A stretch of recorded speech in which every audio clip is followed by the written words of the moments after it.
people out there. Hi.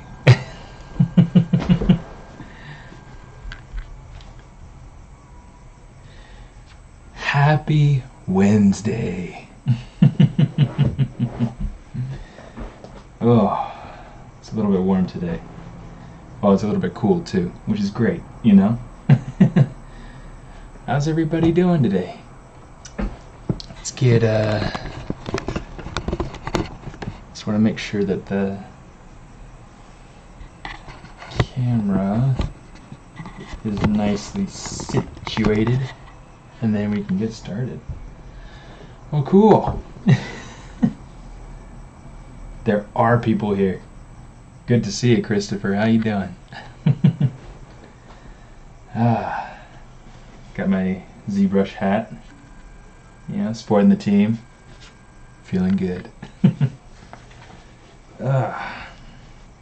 Alright. Dude.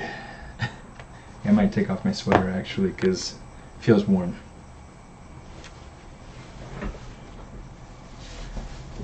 Ooh. How's everybody's week been? How has everybody's week been? Whew. That's better. Alright. Yeah. Alright. So, last week, just to be able to kind of show where we left off from last week, we finished posing our character. I created our little fish dude right here. I think I could load him up just to be able to show. Okay, so we got this pretty little fish guy right here. Okay, and then we went ahead and took him over into our scene. Oh, good. Trying to understand a little bit more about ZBrush. Well, hopefully we can help you here. If you have any questions, let me know, because there's some great people here that'll answer for me.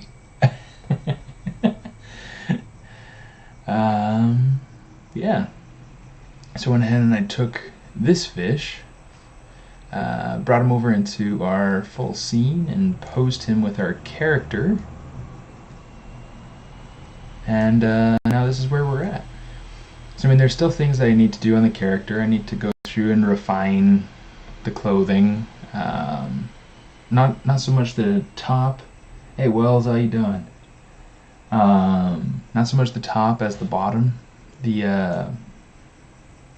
There's some things that I need to go through and fix and add and do and whatnot to make that feel like it's working right. And I'm still not convinced by that tree, so we'll just turn it off. I added the Oreos back in temporarily, so we'll see if we'll see what we do with those. But yeah, so far so good, and I'm really excited about where this is going. Okay, so the thing I want to start off with today, I want to start off posing our other dragon. Okay, currently we have this sort of thing going on. Let's turn on the gumdrops because the gumdrops make the scene really kind of happy. I like it. Okay, so the main focus things that I want to do, I want to bring in my dragon. Okay, this is a production ready setup topology. Okay, really fun, just really nice, fun piece to have worked with. Okay, yeah, I mean everything's topologized. It's not that you know, not everything on this dragon started off topologized. Some pieces did. Some pieces I had to go through and create the topology after the fact. Okay, make it so that it is production ready, so that way I can go ahead and I can do UVs and take that over and do some nice textures, copy the textures across, things like that.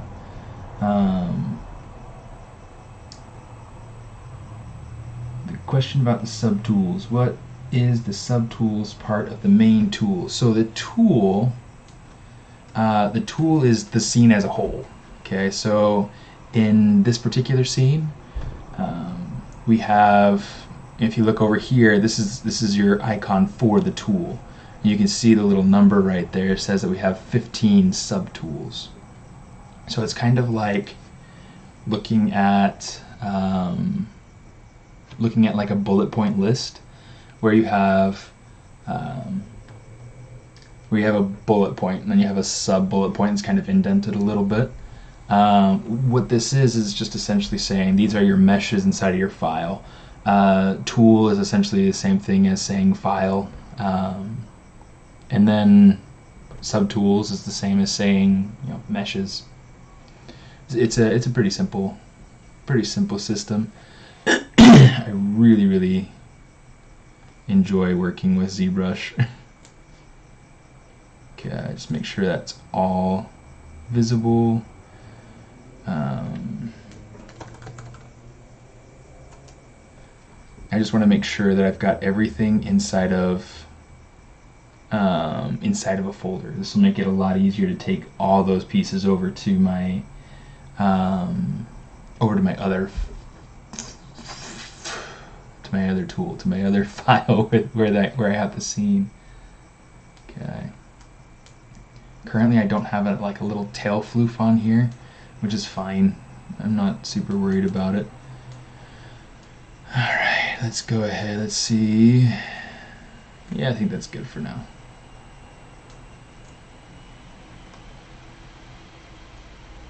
All right.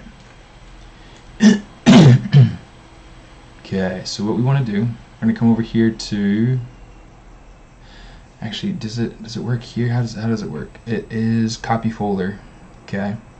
So what we want to do is we have the folder selected. Okay. I'm just going to go ahead and click on it. Okay. Z plugin, subtool master, copy folder. So nice. So nice. Okay. So now what I can do, actually I'll just keep that selected. Z plugin, paste folder. Boom, ba boom, ba boom, ba boom, boom, boom.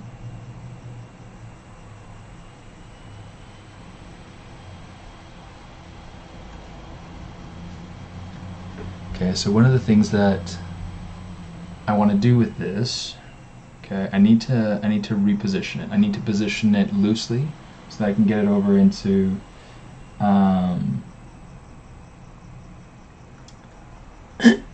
so that I can get it kind of, you know, basically to the position where I need it.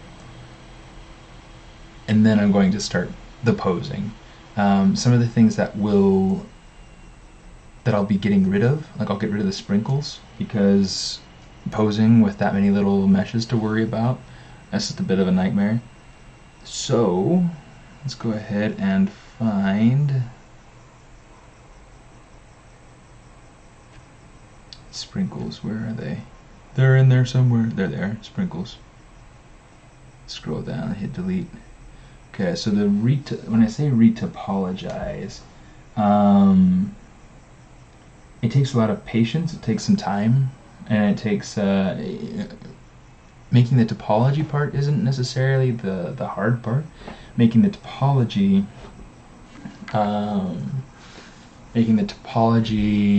uniform and clean, that's the tricky part. That's the part that takes more time.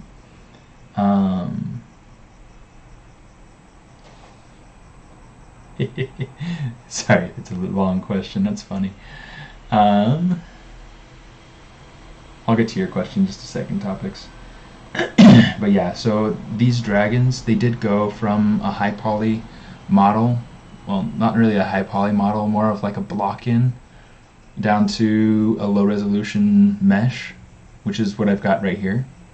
Okay, so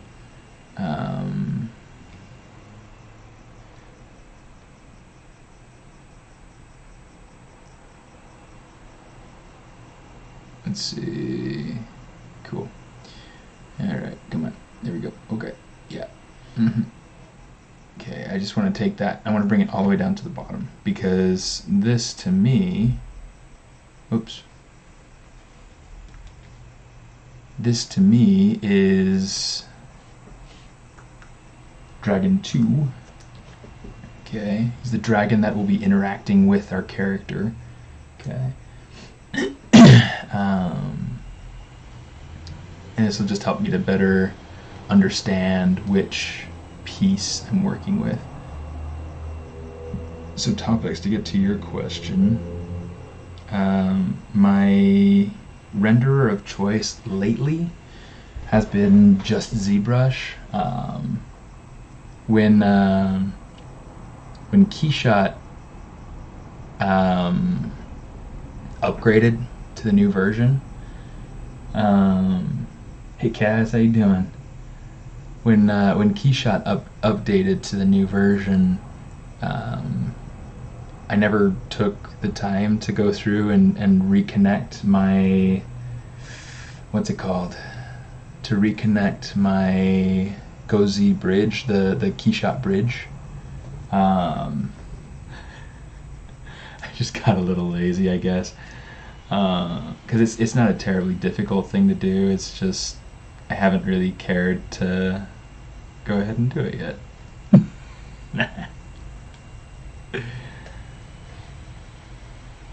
All right.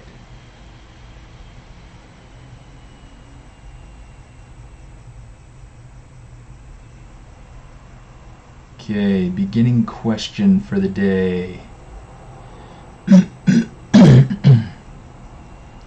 This might be more for those who have seen the Spider-Man movie, the animated one from Sony, Spider-Verse, Into the Spider-Verse. For those of you who have seen it, or I guess, for those of you who haven't seen it too, maybe you just saw the trailer and you really liked a certain character, but which of the Spider versions did you like the most,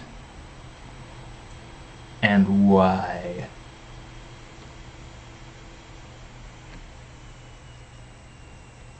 Okay. Which one did you like the most and why?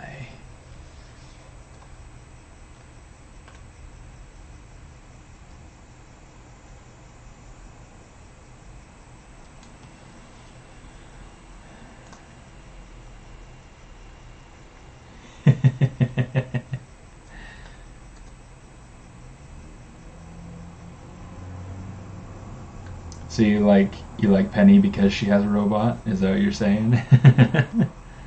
Because that's pretty stellar, and it's a robot that her dad made for her, or that her Uncle Ben made for her. I'm trying to remember how the narrative went. Yes, like duh. Like, why do you need to ask such a question? Hey, gorgeous.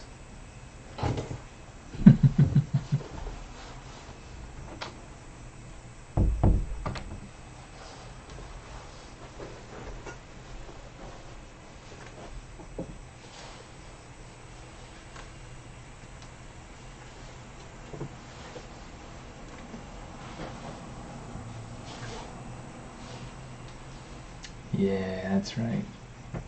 Yeah, it's a pretty groovy spider.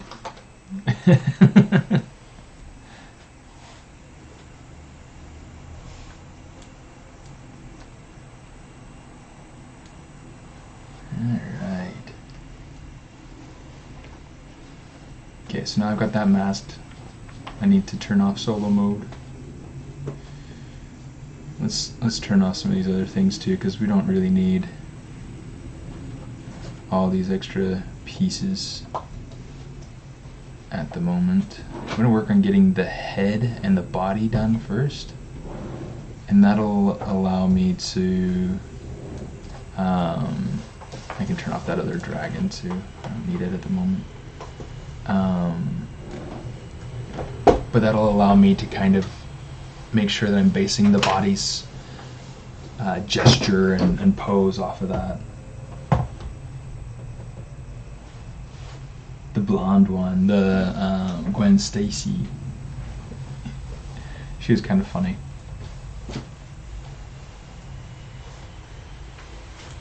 I think the thing that to me was funny about her, oh, let me see, I don't want,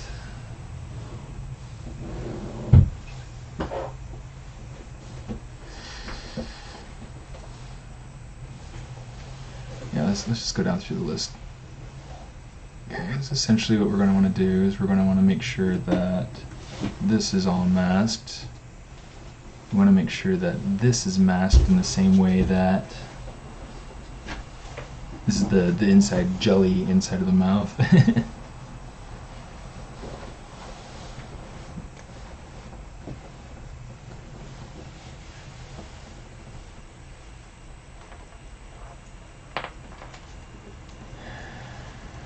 Gotta get the teeth.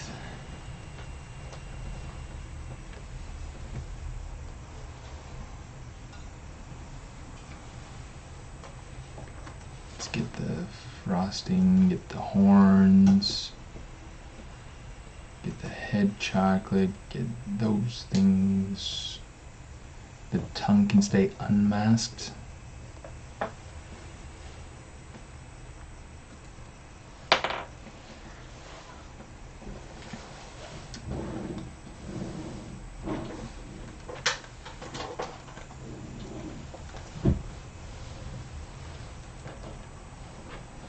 Alright.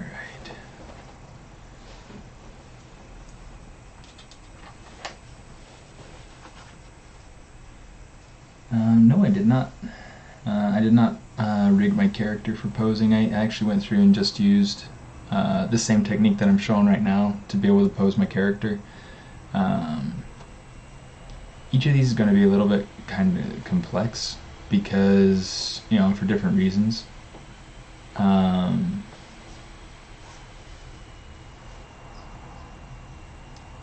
But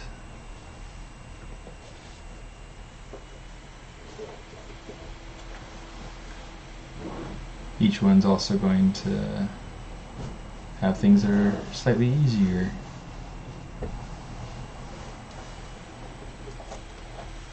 Than the other, hopefully. There's one thing I don't have to deal with the dragon that I had to deal with the character. The dragon doesn't have clothes, but then again, the dragon does have all these pieces that that go into it, and so it's really kind of a, oh, you know what? I don't think this will work. I'm gonna try it.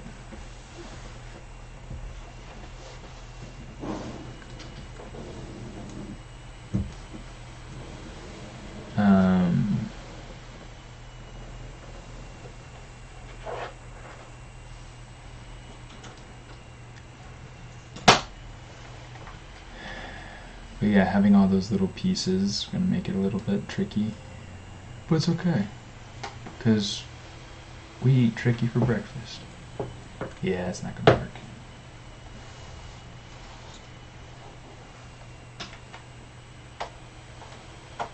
Where did my little gear go? There it is.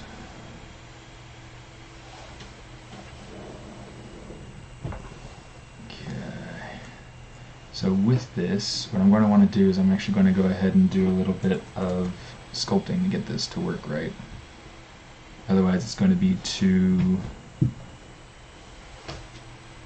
it's going to be too...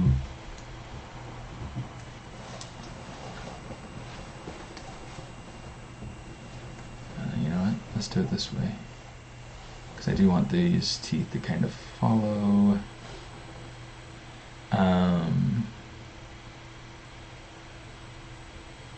I lost what I was saying.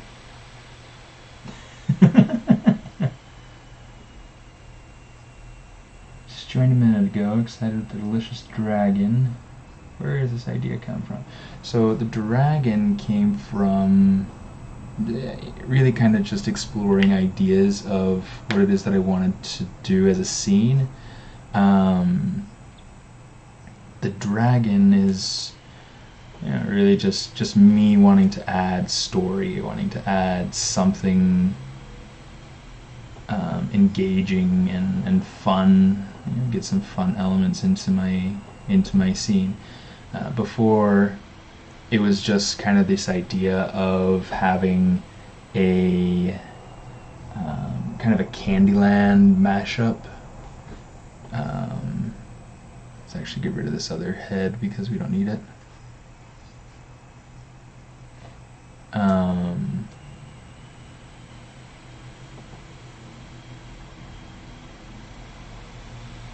gonna actually turn off that tongue too in a minute, but we'll see.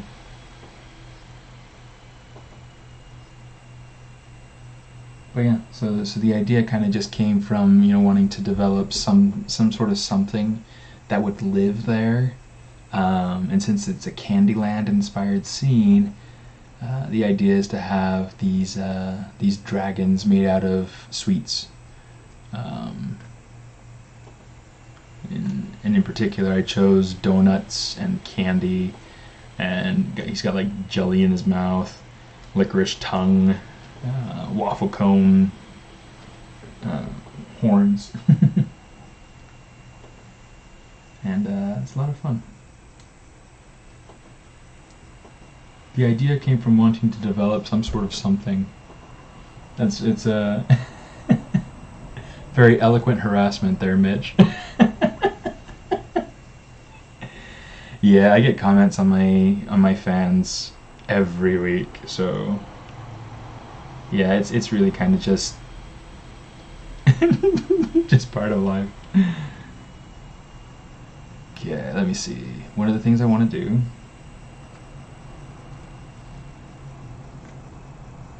Let's come over here. We're gonna turn off perspective. If quick save will be friendly.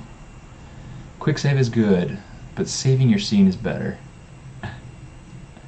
So, I need to make sure I do that pretty regularly. Ghost of Christmas Future always reminds me. Yeah, no, I'm teasing you back.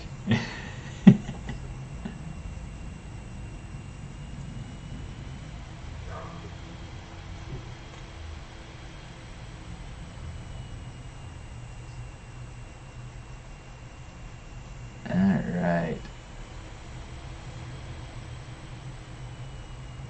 You know what? I'm going to want to get a good amount of that.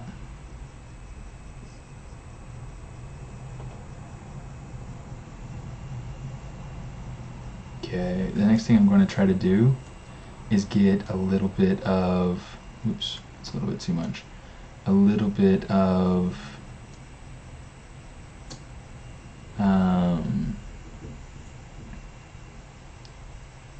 the top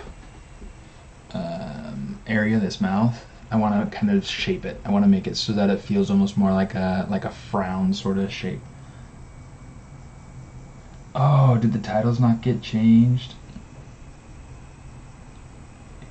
Yeah, Ashley took up some swimming, so her shoulders are nice and broad now.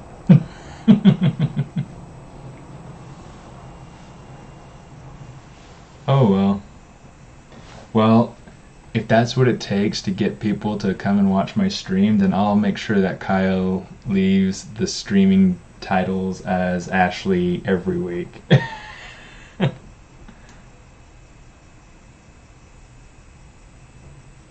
Yeah, let me see.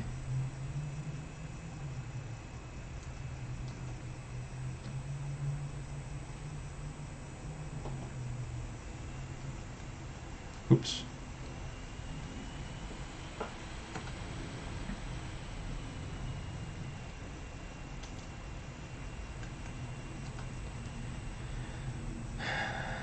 Let's get these teeth too.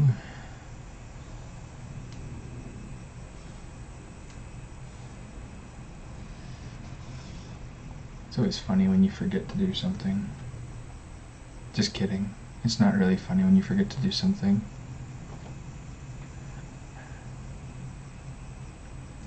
Ah. I'll get it all eventually. Here we go.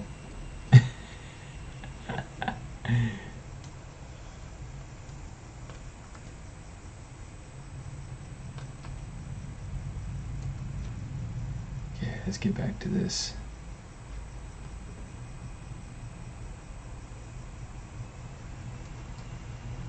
That's not quite what I want. Ooh. But one of the things I do want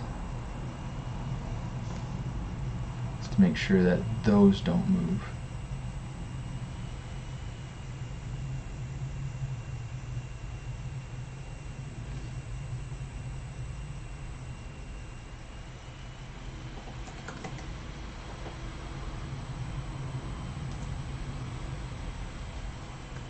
Alright.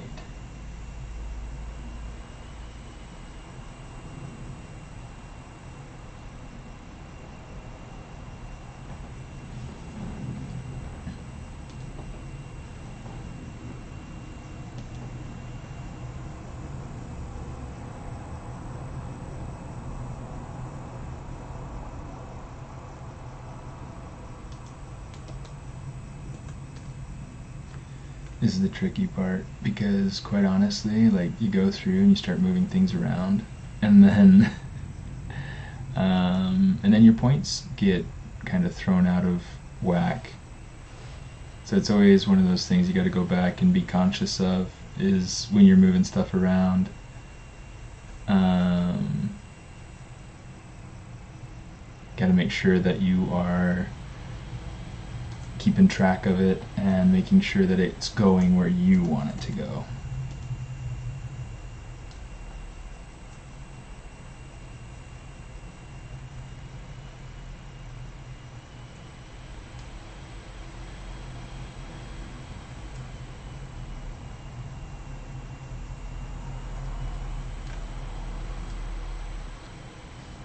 Okay, let's get this focal shift going in a nice way.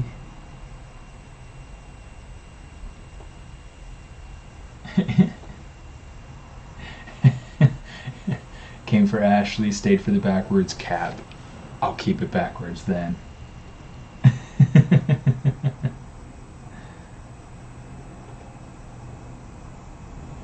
Hey Thomas, how you doing?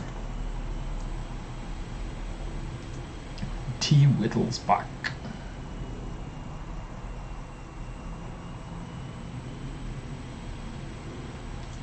Gotta get this going.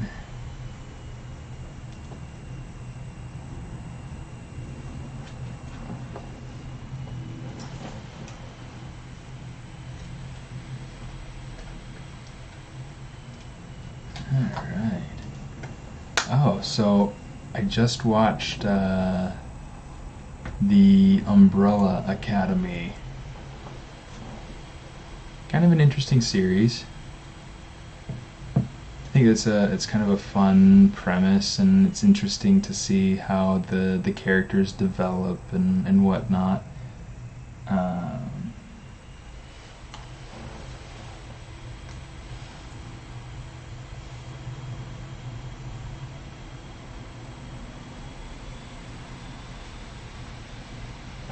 Yeah, I thought that was a pretty fun series. I'll be interested to see where they take it with the next season, and hopefully they bring out the next season, you know, soon enough.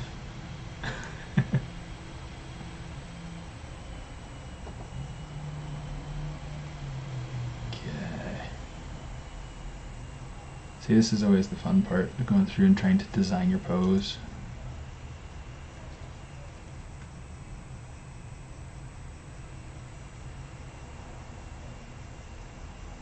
Just sitting and working away. Yeah, the production was nice. They did a really good job with Pogo, I think is his name, right? Am I into Game of Thrones? I've not seen it. Supernatural is fun. Yes, they do kill off the characters at least once each season. In fact, I just started into the most recent season. I think it's like 14, something like that. But yeah, I mean it's an enjoyable little adventure.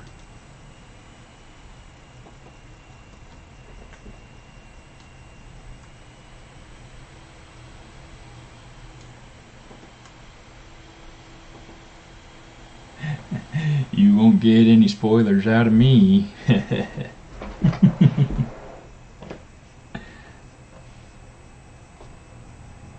Alright, so we've got that going on. Let's go ahead, let's grab this and start moving this in the right direction. So far, it looks like I can take this and just kind of move it. Ah, no, not multiple. There we go, just a single. That's too much. We'll just use our ZBrush. I'll just not be lazy.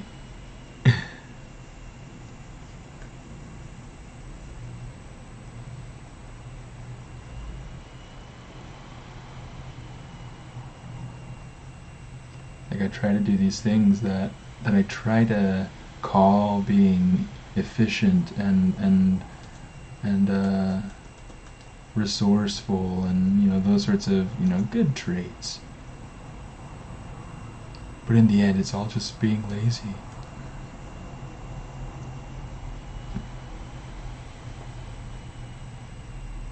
Just kidding. It really isn't.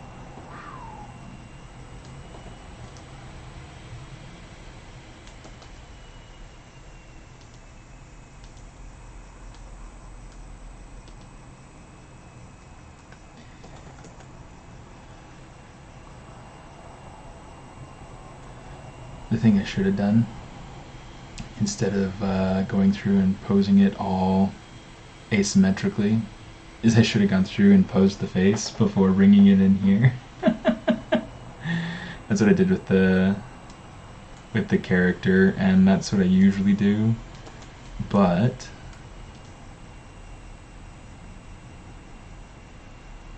I think I left my brain at work today or something.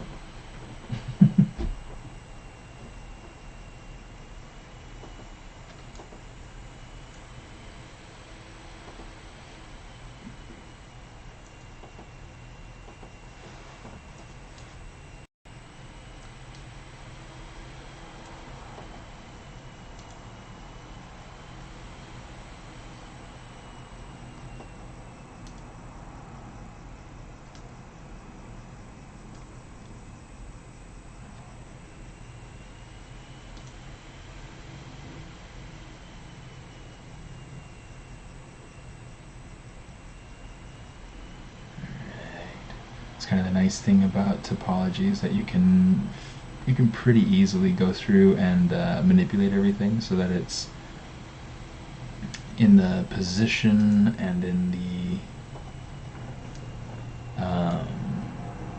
the shape and everything that you want.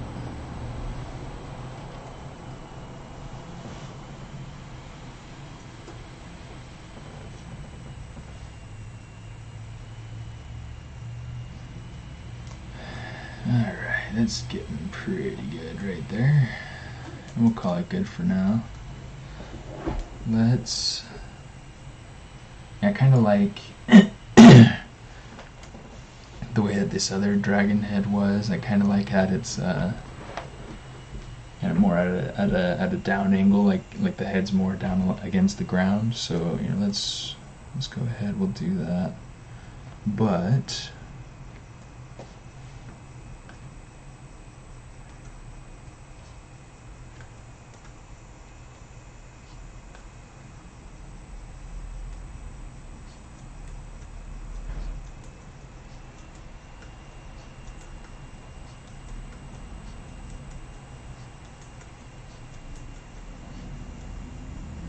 you know what? I think that there's like an unmask all.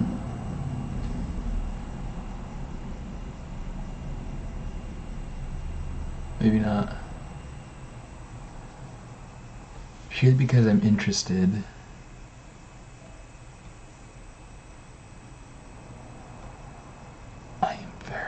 interested in seeing if there is something. I thought that there was something. Maybe there isn't. Oh well. Is that the last? Might be the last subtool in that list. Looks like it is. Alright. Cool. There's our whole dragon right there. Sweet. Now what we're going to do, let's go to the body.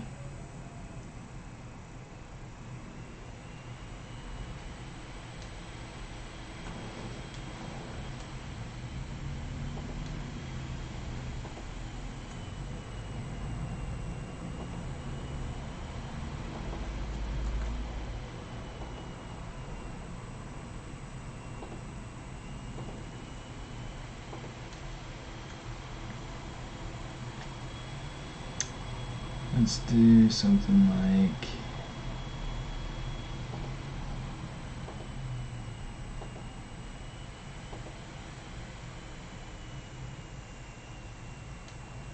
such a puzzle sometimes. And then I want to go through and kind of play with those whiskers to really make that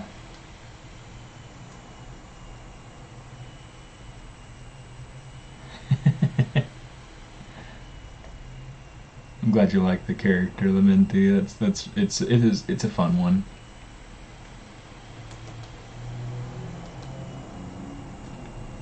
Alright, here's what I'm gonna do. Let's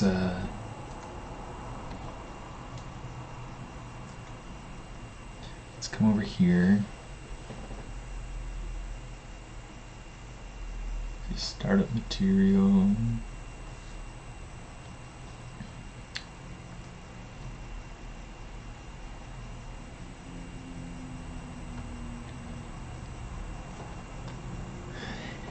Just because I want to make sure that I can tell the difference between this dragon and the other dragon. So I'm just going to come over here and I'm going to say fill. I'm going to say color and material. Okay. Okay. And then we can go ahead, we can bring back our other dragon. It's only going to affect whatever is visible. So that's a pretty nice deal. Pretty nice deal. Let's turn the character back on. Turn off that tongue. It's kind of distracting for a moment.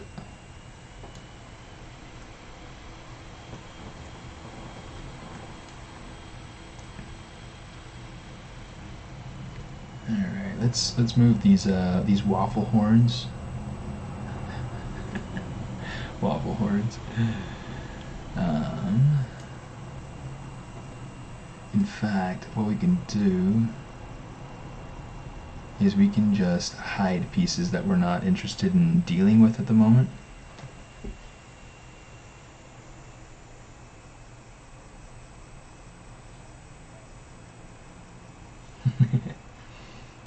So I think the titles have been changed. I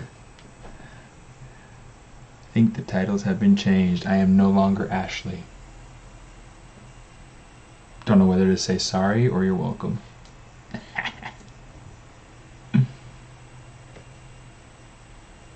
Okay, let's turn off that part.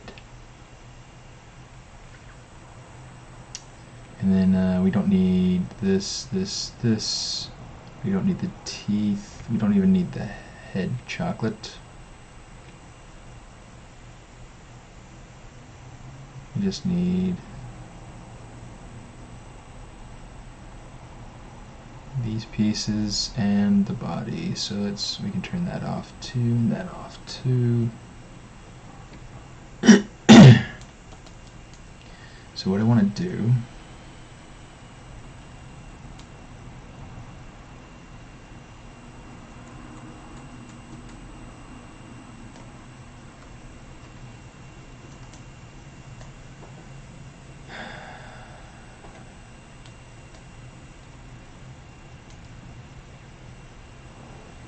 so we got that.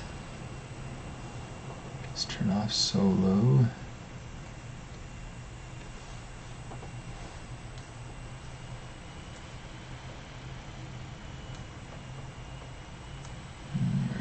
let's see this.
Okay.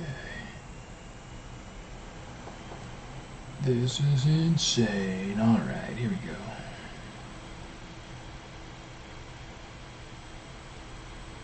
Okay, so now part of what I want to be able to do is I really want to make the eyes feel like they're like, sort of bugging out, to kind of emphasize the fact that the character is pushing off of the dragon's face. So,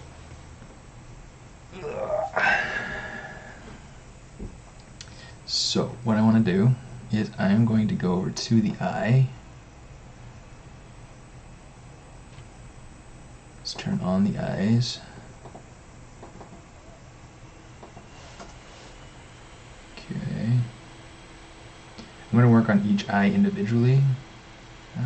I feel like it'll be important because what it'll do is it'll allow me to have, let's turn that off because I don't need that at the moment. In fact, let's do it like this. Save. This will allow me to use the deformers to kind of, play around a little bit with kind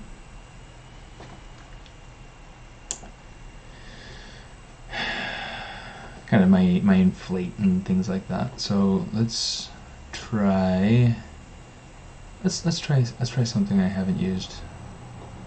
So I think to be able to get the effect I'm wanting, let's try it.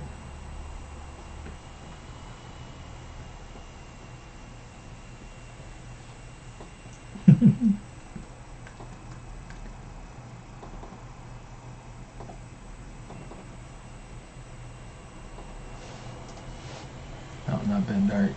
I wanted to bend a curve. Let's try this because I think that I can get. Oh, come on.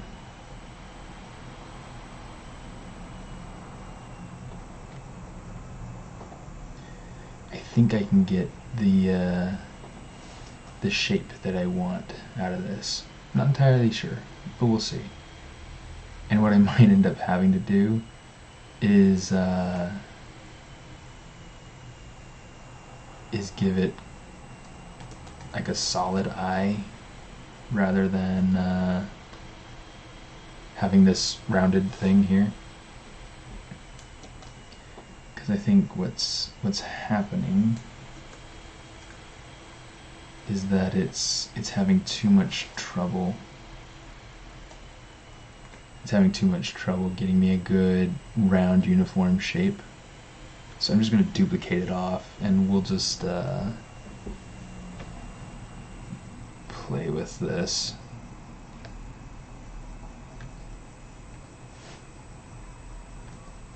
Okay.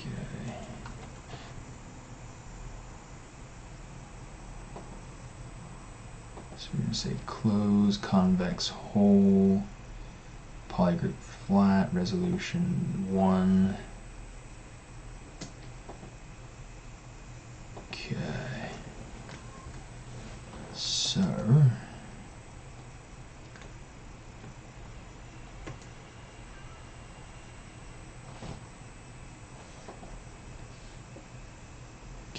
let's come over here. Let's say MRGB, color, fill object. Okay. What I want to do, deformation, polish.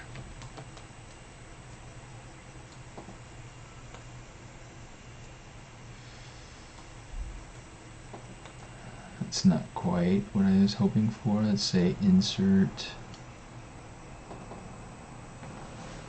Let's insert just a couple of little edges along here, and then let's say collapse whole. It's like there are a few ways to kind of go about it. Yeah, that's giving me a clean result. And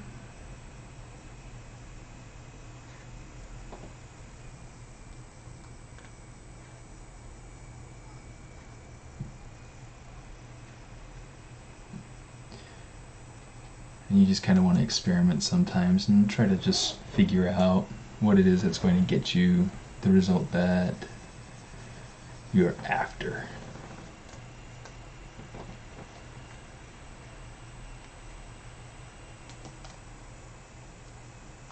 Let's just give that whole thing polish by groups.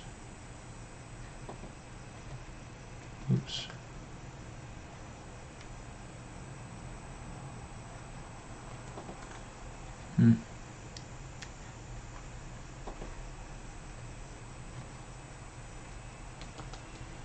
Okay.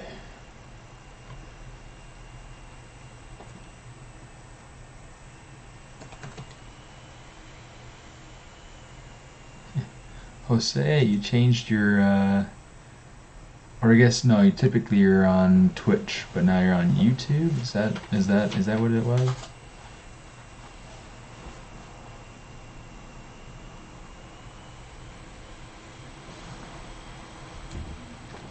Okay.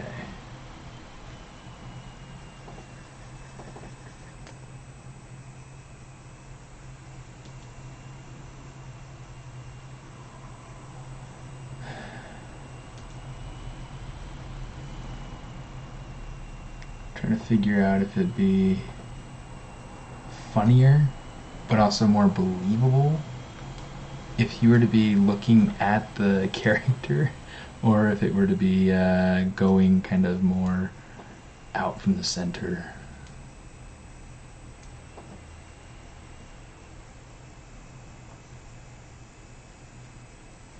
¿Y cómo te ha ido?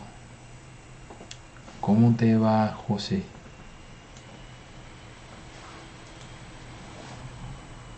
Alright, I think what I might do, I might actually take this and we're gonna say mirror and weld.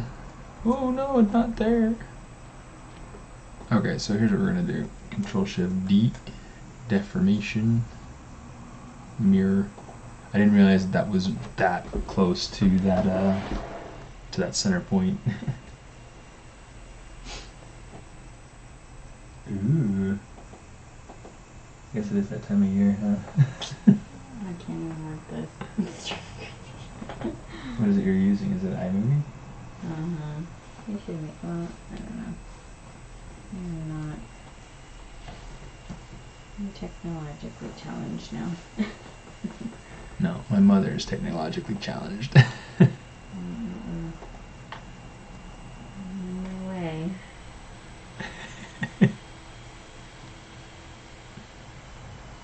Okay. Let's kind of eliminate, let's turn off this other dragon.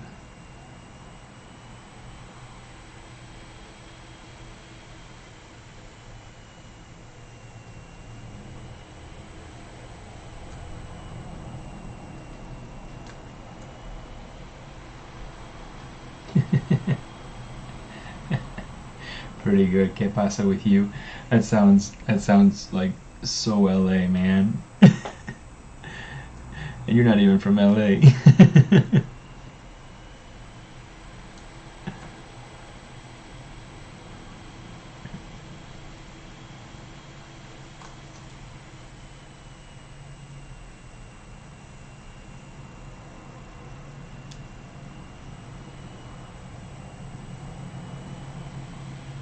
I'm doing pretty well, pretty alright.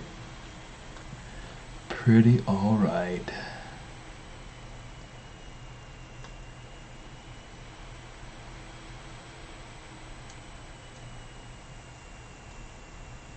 Yeah, so far I'm not liking that. And actually, so far I'm not liking the horns either.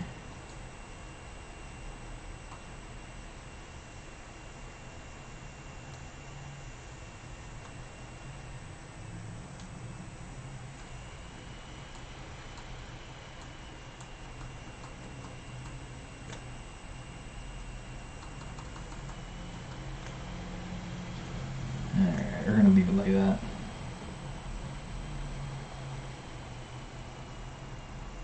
Oh, I didn't realize you were up by San Francisco. Huh. Yeah, I'm actually not liking those eyes. I think I gotta figure out something different to do with the eyes, and something that doesn't involve really weird spheres.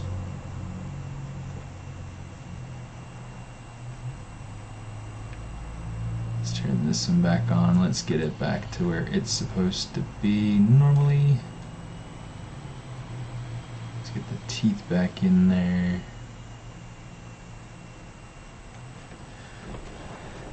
This feels really unorganized. Let's go through, let's figure this out. Okay, so head chocolate. Let's bring this up above body chocolate because that makes sense.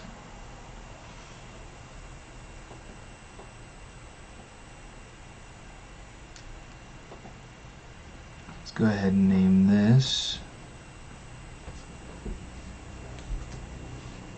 Oops.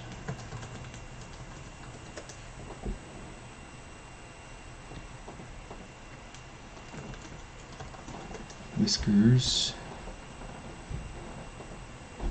In fact, I'm going to go ahead and take these. Let's just say delete, delete.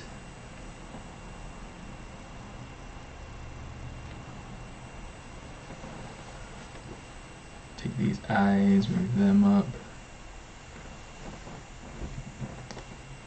Pardon me. I want to try to keep like things together.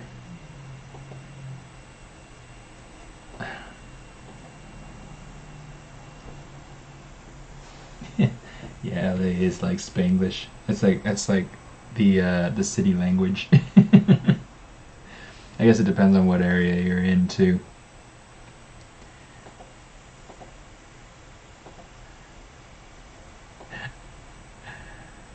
Alright, let me see.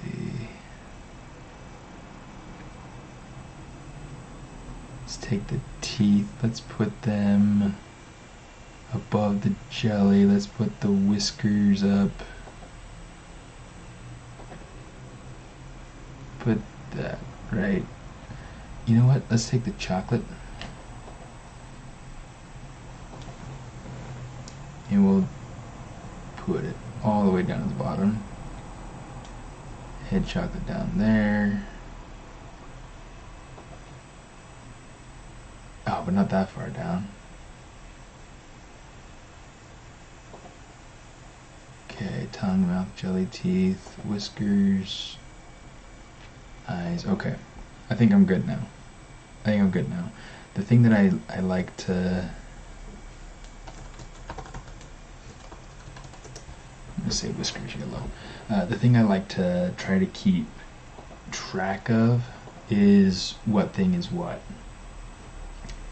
Sonio. Ahora hay un pez, sí, ahora sí. Un pez que no se siente muy contento por el asunto de que es un pez fuera del agua.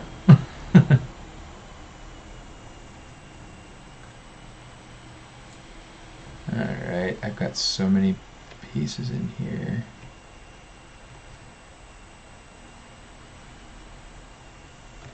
Kind of dock this over here. I want to make sure that I don't have symmetry turned on for any of these subtools. So I'm just hitting my down arrows to go, like my down arrow, up arrows to be able to go cycle through these. And then, oh man, see you later. See you later. Thanks for stopping by, Jose. And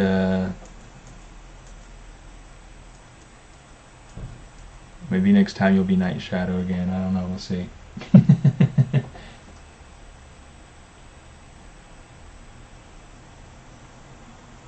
Somnio. ¿Cuánto tiempo? Tanto tiempo. Tanto, tanto, tanto, tanto. Okay. Let's go. Alright. Well.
Oh, at first I thought there was like an E on the end of the cake. That's kind of funny. No. I thought the file had gotten messed up or something, because it was like... It might just be that it's trying to play from an external hard drive. That happens sometimes.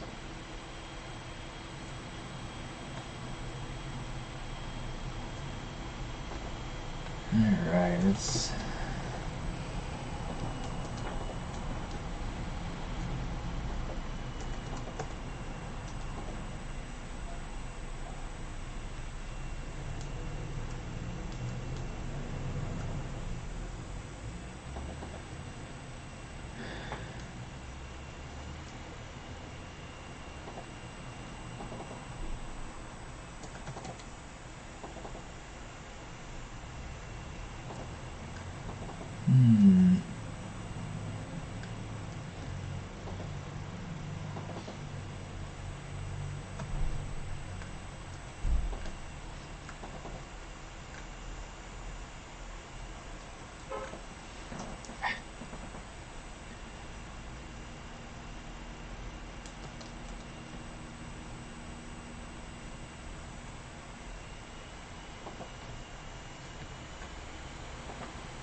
How is Bella today?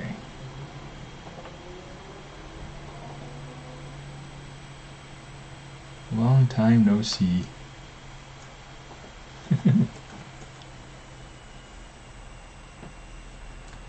Oops.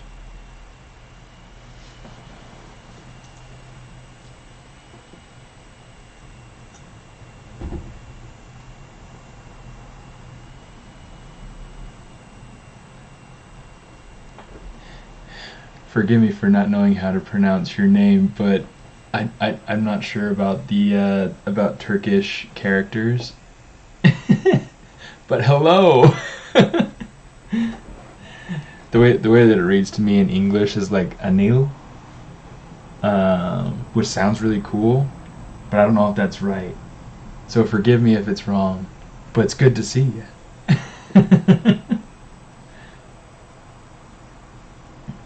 He sent me a message on Facebook the other day asking me about the scene that I'm working on, or she.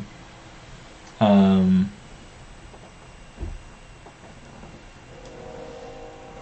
yeah, I didn't get to. It's kind of the tricky thing with like really. I want to say exotic. That's not quite the right. Well, maybe it is. Yeah, it's exotic. It's Turkey. But with just really different names than what you're used to dealing with. Gracias, Julio. Saludos al Salvador.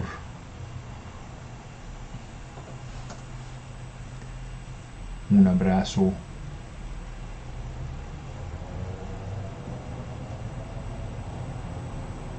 It rhymes with tunnel. So is it unknown?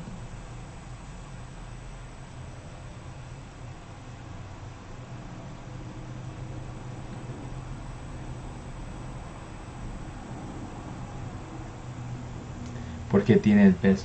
¿Por qué no? Porque quise darle un pez.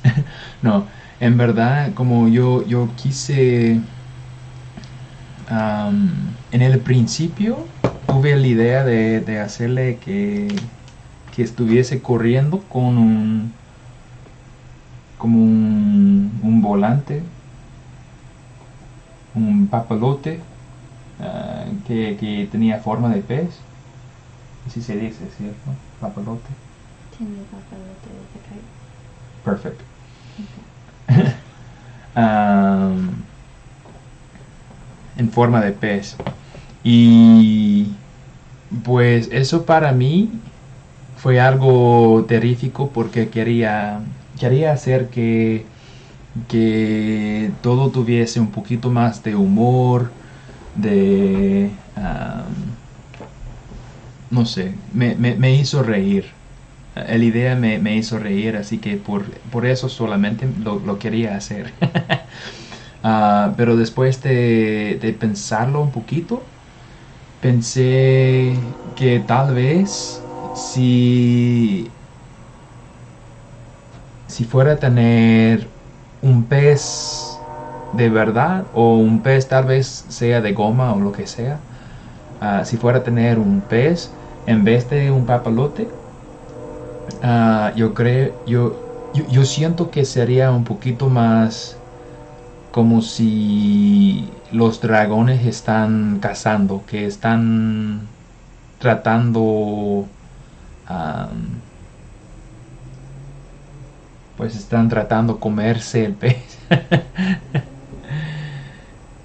Y él con la cara de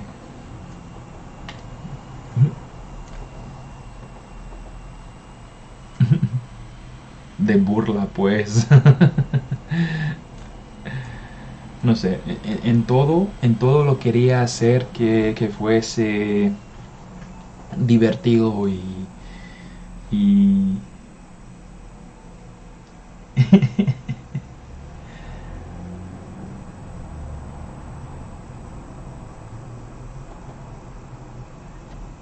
thanks, Arnold. Hopefully I'm getting that right now. Hopefully I'm getting that right. Yeah, I love Spanish. I wish that the whole world spoke Spanish. I think it's a great language.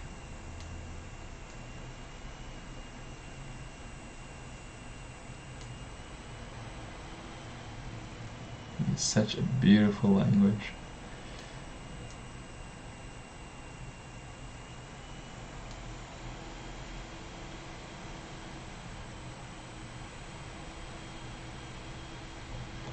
Okay.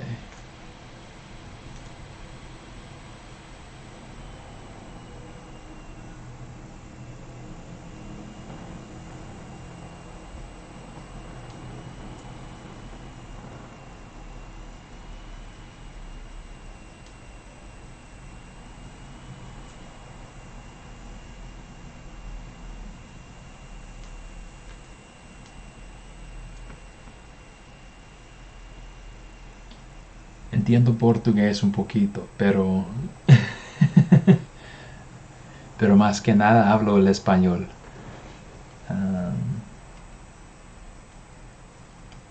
¿Tudo bem? That's like all I know.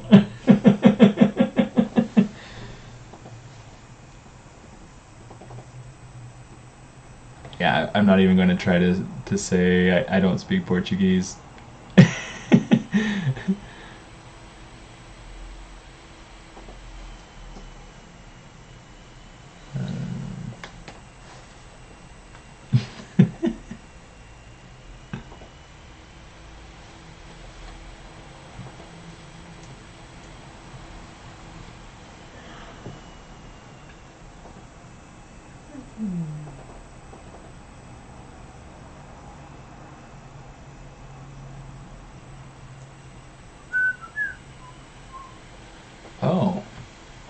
So,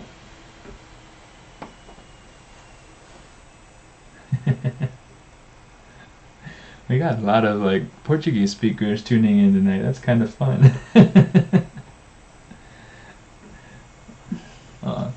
Thank you, Leandro. Thank you very much. I love that one. There's this picture of our daughter where she was like really little, and she had these little like curls kind of coming off the side of her head, so they looked like little horns, and she had her finger, and she's like.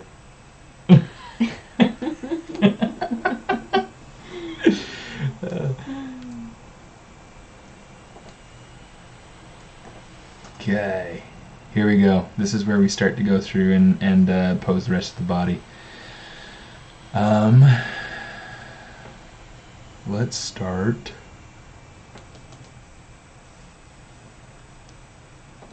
with this.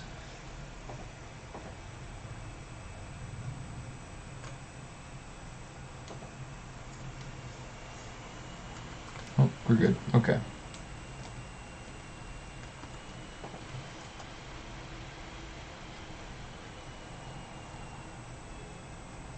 I want to make sure that that shadow is really, really soft, or not that shadow, that mask. Whoops. And so I try to soften it out as much as I can from. Oh, and here's the other thing I wanted to do. I wanted to make sure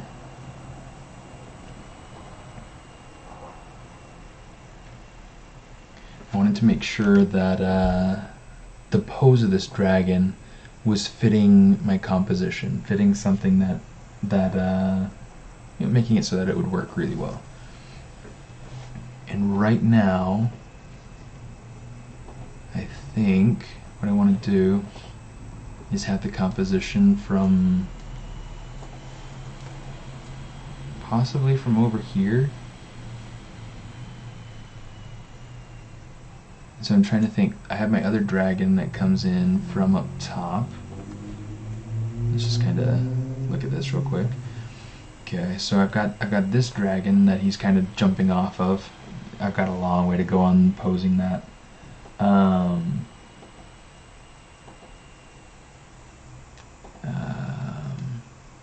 Because yeah, I want him to feel like he's kind of getting squished against the ground too. So it's. Yeah, long way to go. Anyway.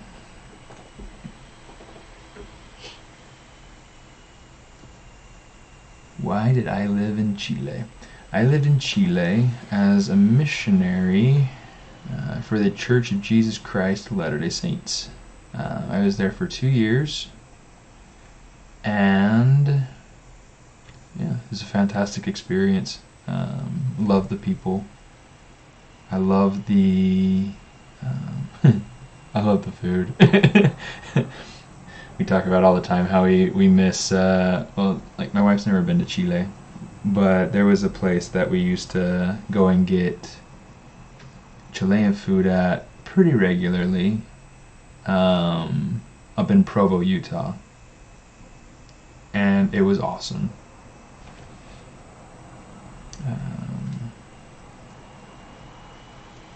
Oops. Head chocolate.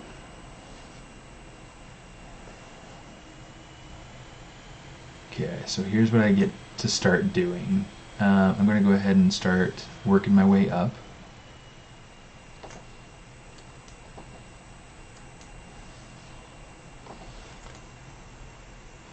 Okay. But yeah, so that's why I lived in Chile, and that's why I know Spanish.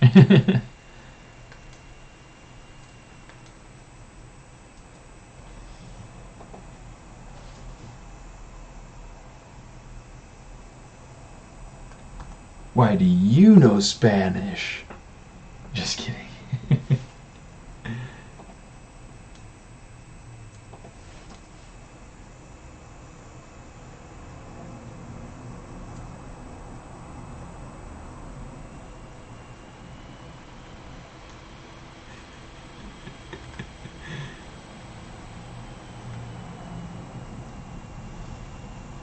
Alright, take it's important to remember to go back and forth between the different subtools, because if you don't, you'll end up with something that's been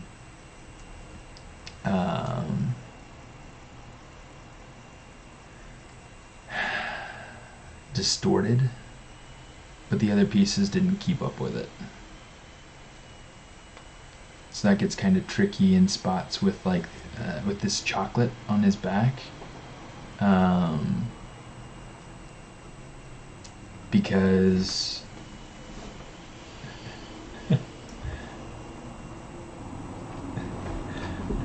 because of my mom. I do not know Spanish because of my mom. My mom wishes she could tell me that I knew Spanish because of her. She has really put in an amazing amount of effort into learning Spanish, and she does pretty well with it sometimes. She's not conversational to a large extent. But she knows certain words that you just don't say. And it's all because of experience.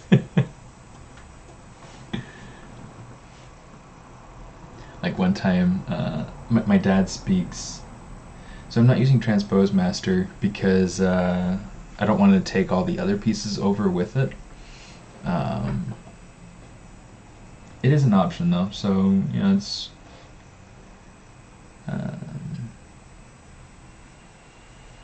But yeah.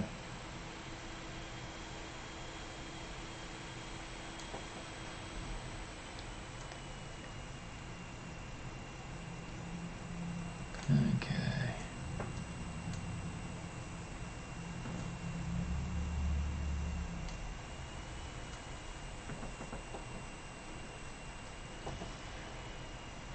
Although I'm not gonna lie, Transpose Master sounds awesome right now. At least, in the very least, I mean, I don't have a ton of subtools that I have to worry about. I only have to worry about the two. But it is really important that I do worry about the two. I like this workflow.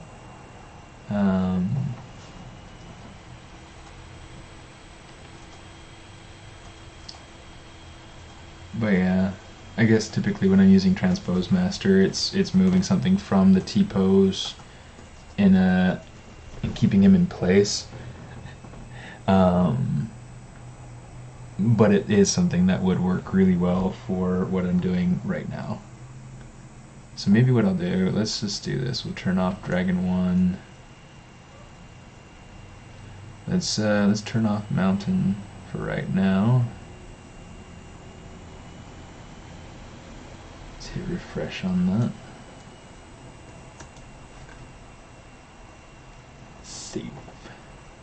Save it.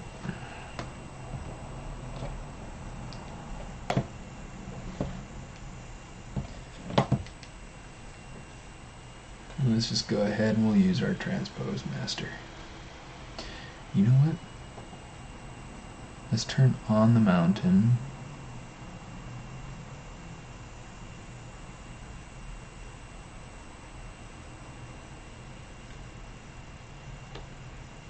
Didn't realize I had all these pieces turned on. Interesting. Okay. So we'll just keep this one on. We don't need this piece right now. Alright.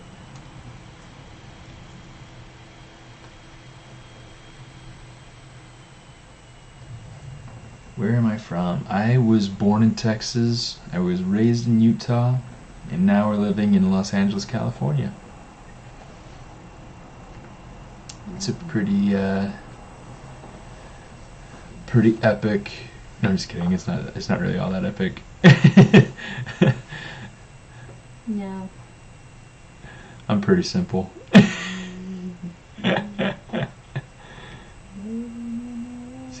make sure I've got this. I don't need that tongue turned on. We'll worry about the tongue later. Alright, get that chocolate going. Alright, sweet. Merca. It's such a... Oh my goodness. It's funny because it's like... I think it was something that somebody said to be able to make fun of hillbillies or make fun of rednecks or something, and then it kind of got thrown into campaign crap at some point, and then I don't know. It's just kind of silly. I'm just gonna say it's silly. All right, let's watch the magic happen. The cool thing about Transpose Master is it'll take everything down to its lowest subdivision level. It makes it so that it's really, really easy to play around with. I kind of almost feel like I'm looking at a little wax sculpture. Oh, it's so cool. And the other cool thing is that it'll give you a polygroup per subtool. Okay. Yeah, it does kind of sound like it'd be a Texan sort of way of saying it, doesn't it? That's so unfortunate.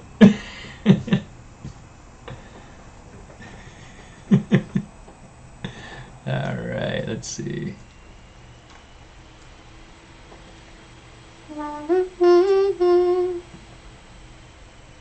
Okay.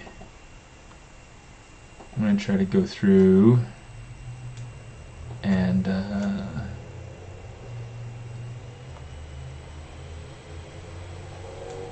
yeah, I can hide those too. So what I'm going to go ahead and do is I'm going to go ahead and use my my move tool to be able to kind of bend this piece down. Okay. First things first. Let's actually do this.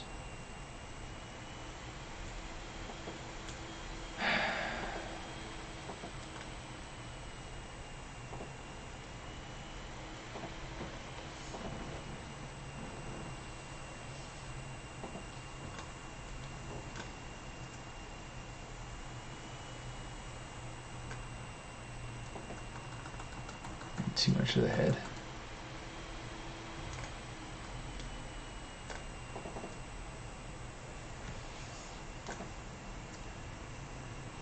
Okay, looks like I got that. Sweet.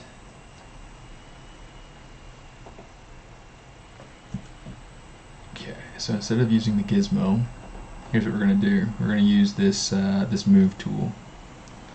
Okay, so we're just going to drag out from one end to the other.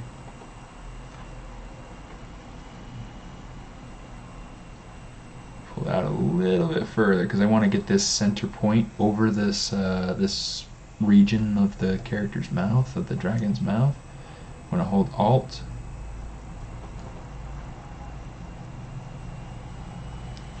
Yeah, let's see if this works. If this doesn't work, then we can just undo, but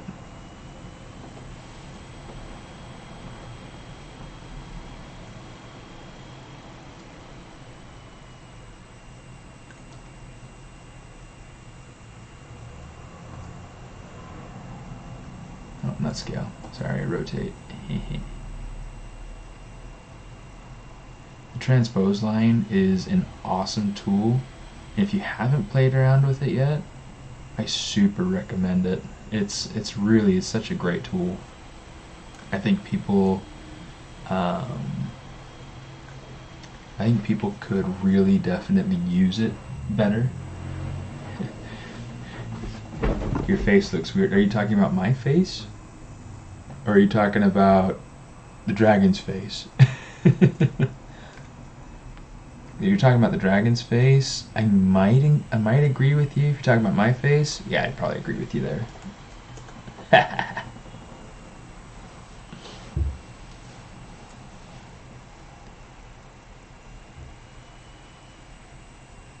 But if you make me cry, my wife will come and beat you up.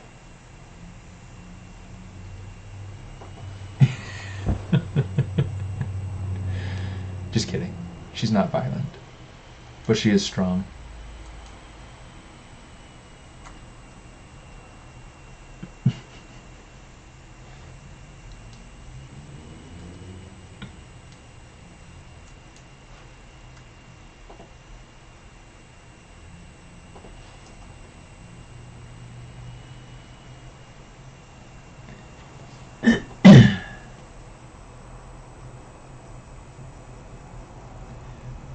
Okay, so para este proyecto solo quiero darle el pose, no quiero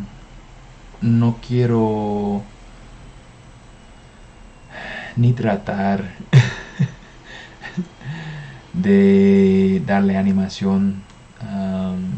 Yo siento que todo eso sería un proyecto muy grande, especialmente para mí, que no tengo entrenamiento para eso.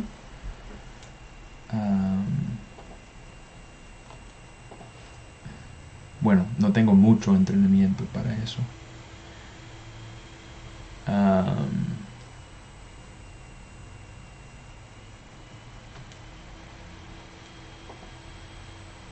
Pero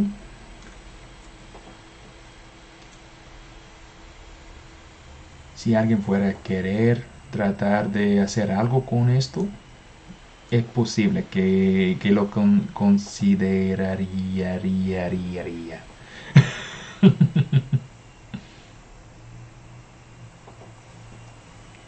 Sobre todo, solo quiero que sea algo que mirar.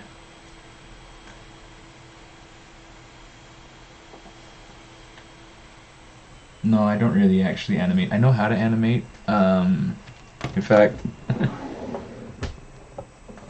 oh, I thought I had it right here.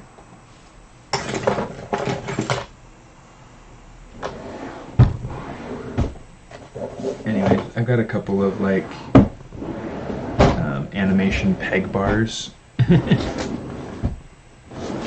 that I used all going through school to be able to do 2D animation. You know, flipping through pages and taking names, flipping pages, taking names.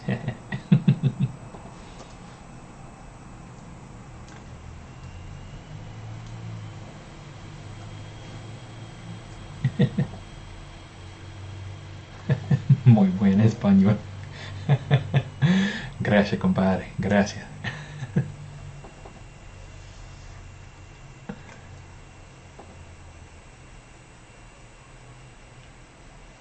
Impresiona mucho a mi esposa.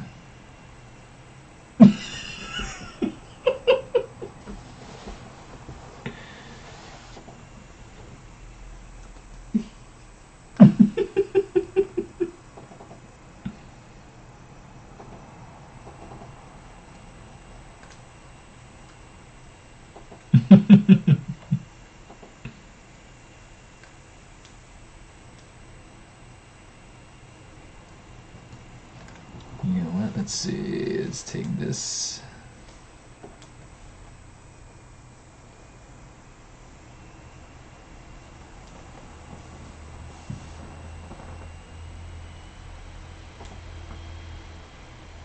Alright, let's try that. See if that's any good.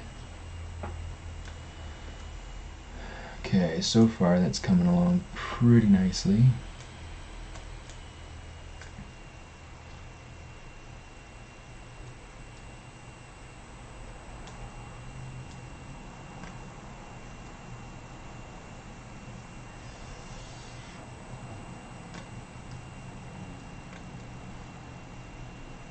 It's funny, so lately, I don't know if you guys have seen it, but there's this really cool animation that Riot put out. It's a music video. It's got a few of the women characters from League of Legends, and it's got just really beautiful visuals, just really nicely put together, very beautifully concepted, super cool. Anyway, so I love the song in that in that video. It's not really like anything super spectacular or anything, but it's got this really cool energy to it. And and I've just had I don't even know the words, but I've had the song stuck in my head. It's really catchy.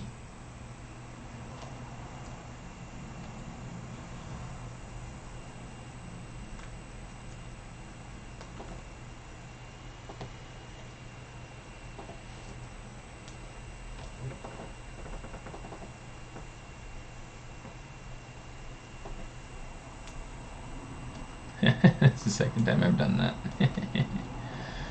Alright.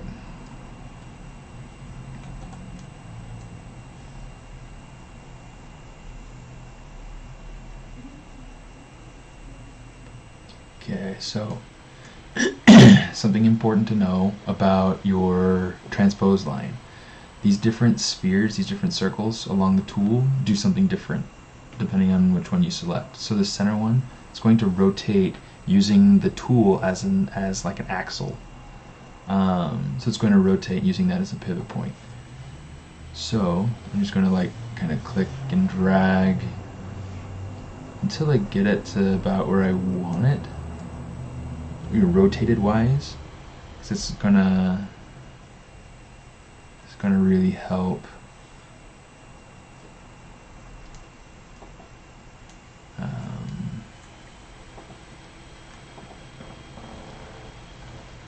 The overall pose.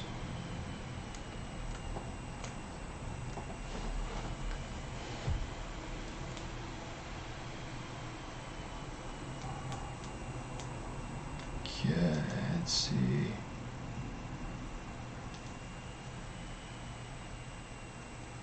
Yeah.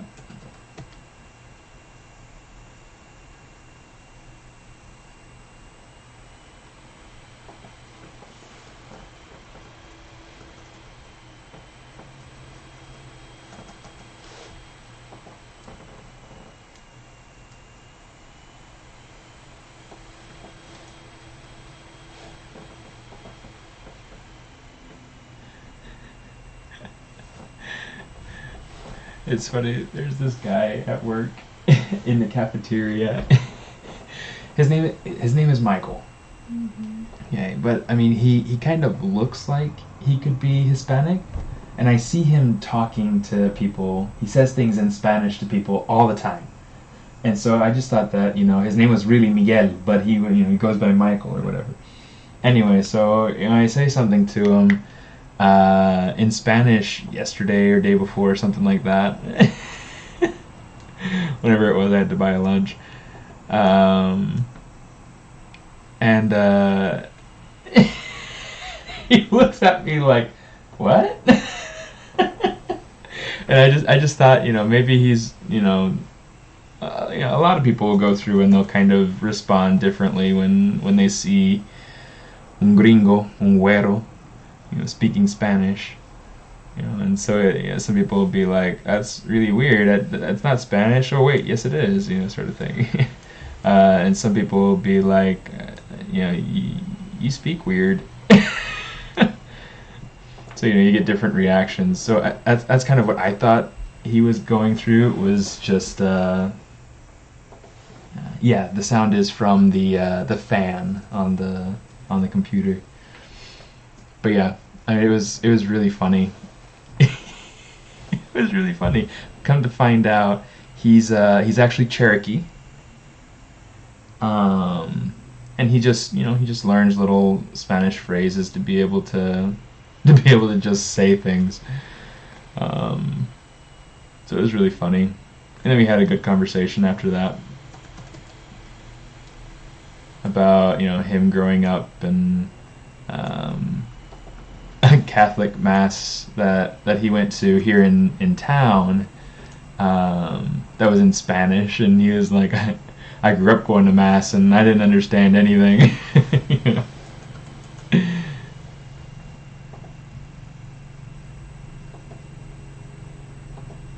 Anyway, it was funny.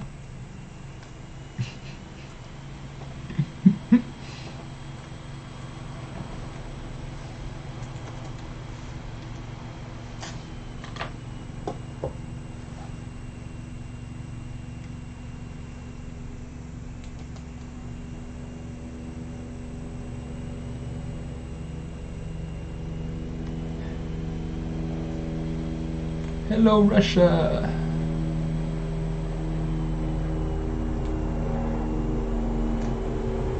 How are things over there? Now, what part of Russia are you from? Are you from kind of more central? Are you from more the east side? And what's the weather like there right now? It's something I kind of like hearing about from people. Is like, especially people who are from like very different parts of the world from anywhere I've ever been.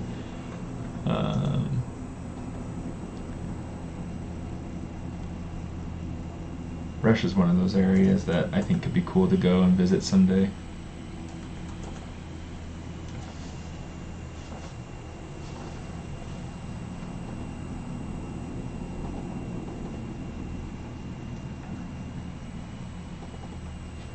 What?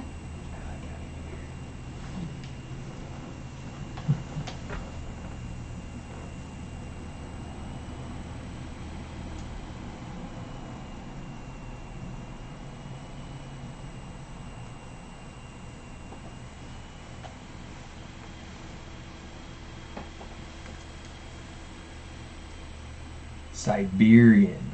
Wow. So what's the weather like over where you're at right now? Over here it's dark. You know, over on your side of the world it's probably pretty light outside. I imagine it's about noon or something like that, right?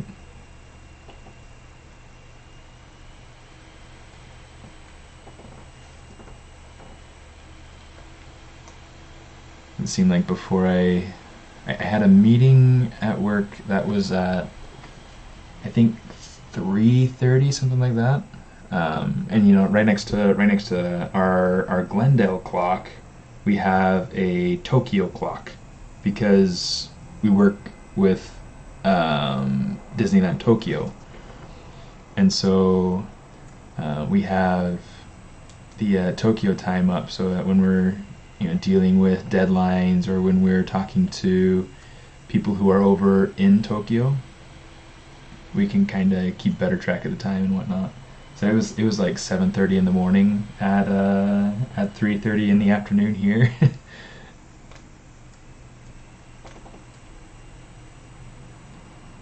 Oh no, what happened there?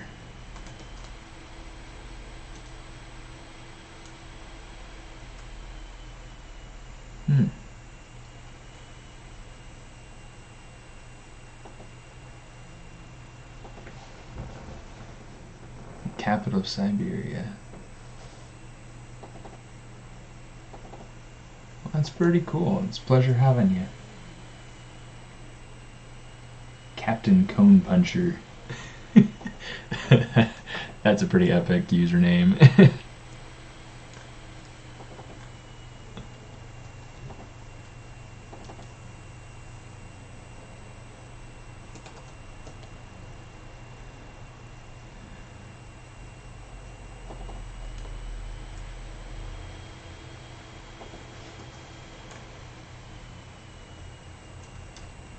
$135 in Tokyo.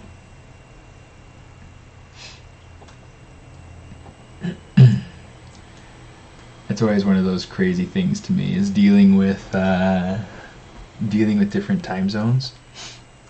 Even just here within the States, it's kind of hard to remember sometimes, because like my parents live in Texas, and that's Central Time, so they're 2 hours ahead of us.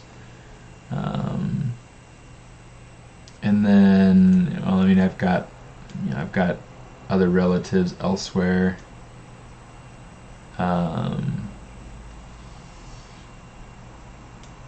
Across the country. You know what? Let's do.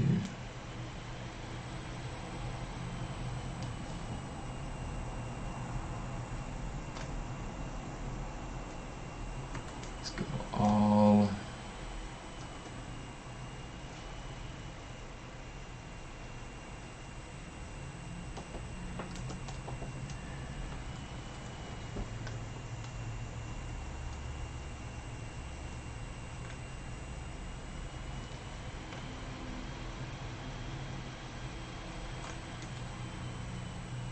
I'm just gonna kind of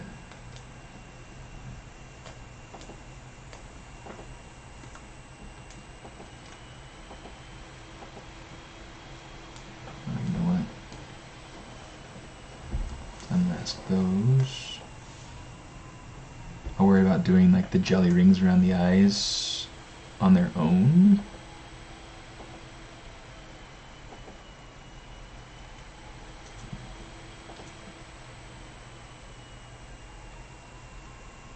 If I feel like I need to. You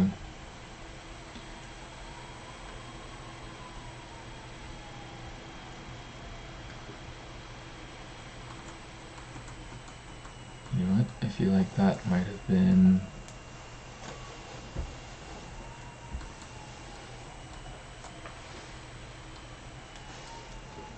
yeah, something like that. Let's just leave that there.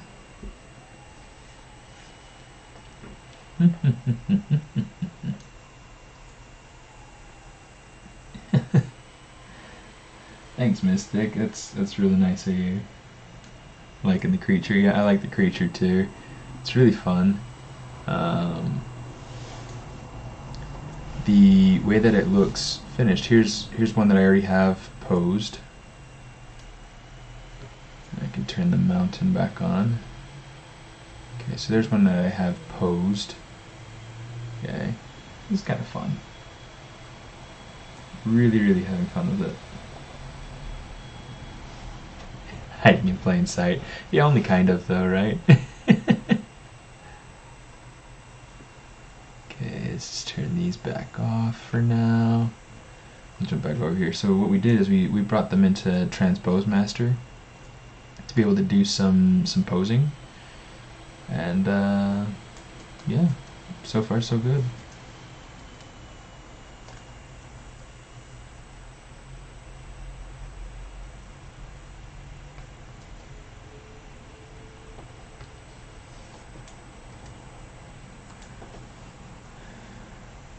Wait, what was I trying to do with that?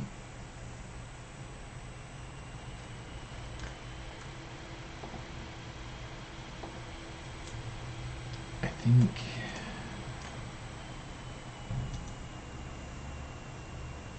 I need to add some more weight to this area. So what we're going to do is we're just going to kind of spread the jaw out.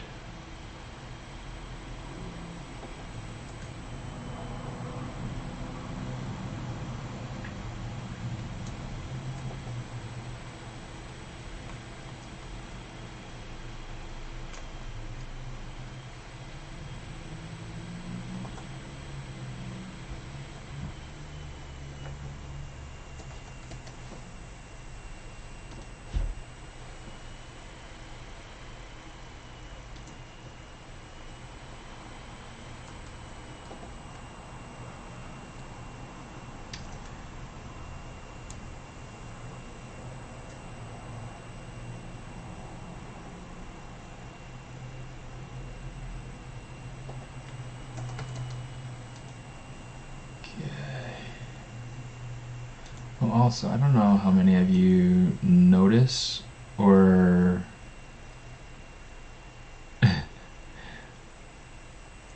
or would even care, but it's a cool trick. My brush size can go all the way up to 5,000. This is just a default feature inside of ZBrush. By default, it'll. I shouldn't say it's a default function. You have to turn it on. But by default it'll go to 1,000. So if you wanted to, you could go up to preferences, down to draw, and this max brush size, so by default it's down here at 1,000. You drag it all the way up to 5,000, and then that'll give you more size to play with. The other thing you can do is you can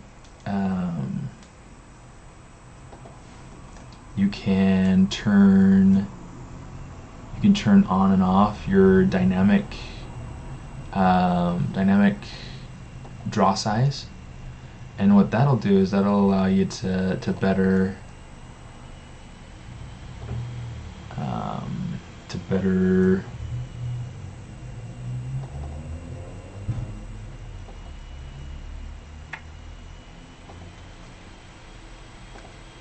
it kind of just depends, I guess, on how close or how far away you are, but your brush size will stay the same size. So, you know, for instance, right now it looks this big when it's at 2000. I'm going to turn that off. Now it's that big. So if I just bring it down to 200, I can zoom out.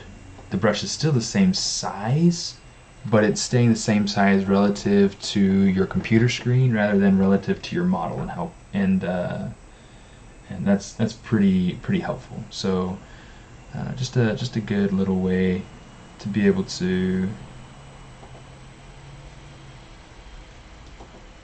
get a little bit more draw size functionality with your brushes.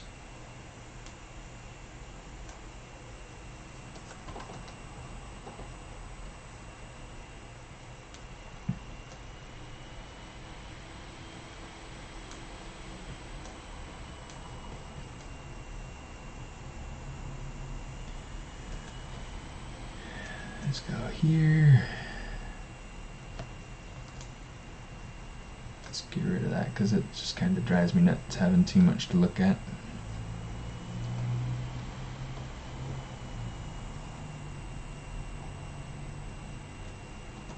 Okay, so here's some more tricks. So by default, if you just use rotate, it's just going to rotate your thing. But if you hold Alt and rotate, that'll kind of rotate points. And then you can use your move tool, hold Alt, and that'll allow you to bend. This one looks like it's not really doing exactly what I want it to do, so we'll just go through and we'll just do it little by little instead.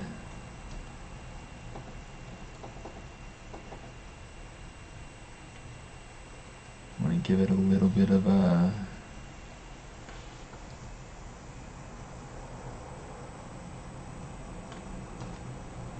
bend here.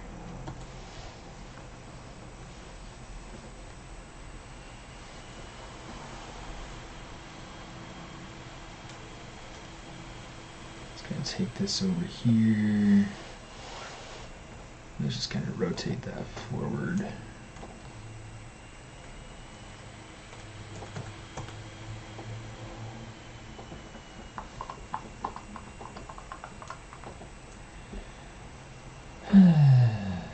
If I were a citizen of Candyland, okay, I can sense this being a really good question. And it comes from Ghost of Christmas Future, so it's got to be a good question. Okay. Everybody needs to answer. Everybody chip in. Everybody go check out the question from Ghost of Christmas Future on Twitch. You should be able to see it on the video, just, you know, right above me. If not, je suis désolé.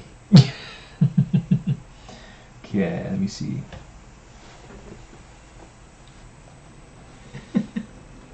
Trying to clear my mind because for some crazy reason I thought it'd be a good idea to watch the Silent Hill movies before I went to bed. Might I add, it's also the night before my finals. Yeah, not a good night for that. Do it the night after your finals. Good tip for success. This channel always seems to do a good job at that. of clearing your head, is that what you're referring to?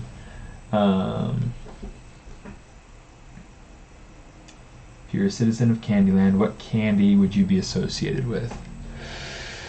Okay. Probably gummies of some sort, for myself personally. I love gummies. I just find myself, if I were to be picking more regularly a candy to snack on, I definitely prefer some sort of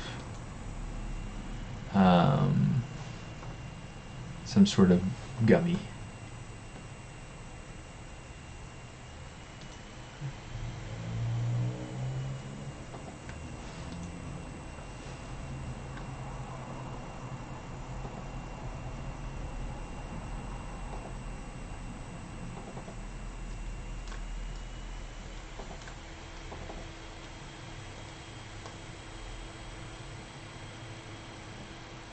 Mr. Goodbar.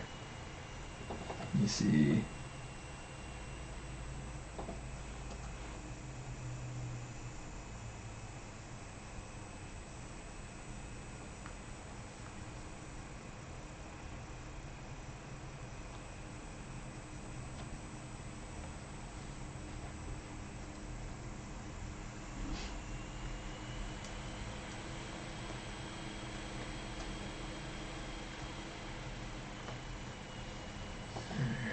Let's come over here. Let's actually make these so that they're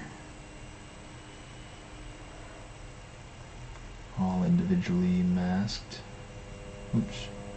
Except for the one that I'm wanting to deal with.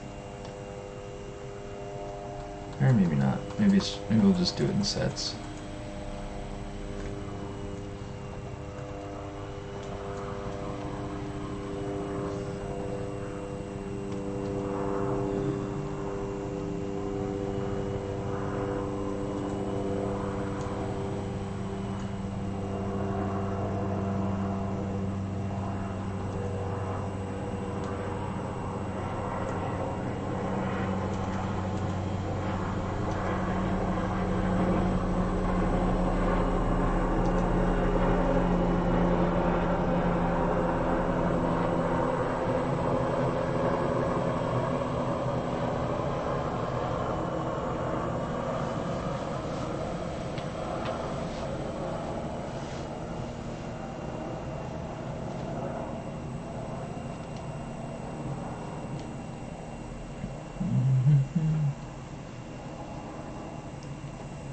Mr. Goodbar is pretty good. It's got that chocolate, and it's also got the peanuts.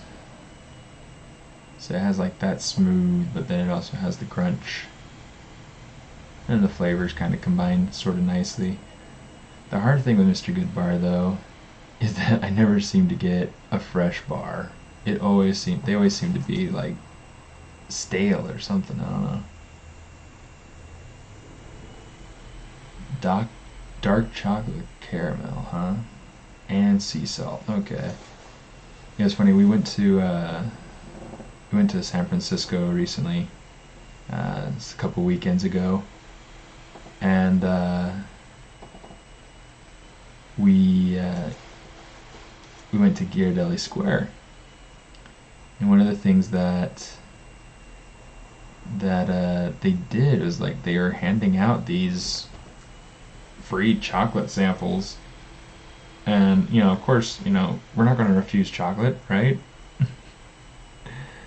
We're not crazy. But yeah, that was what they were handing out. I don't think it was with sea salt. I think it was just chocolate with caramel. Yeah, not too bad. Not too bad. It's a good little bit of sugar for the long, long walk that my sister led us on.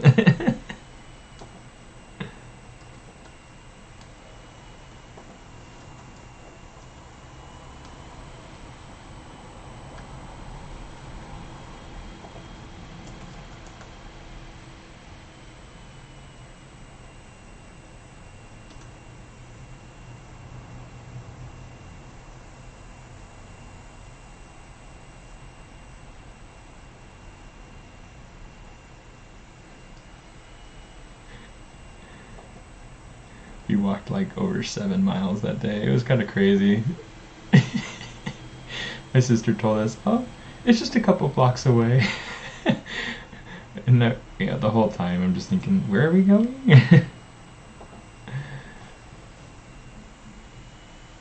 And then like 3 miles after, we had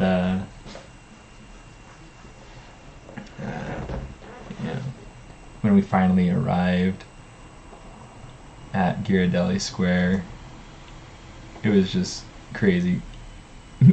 I should have thought to plug it into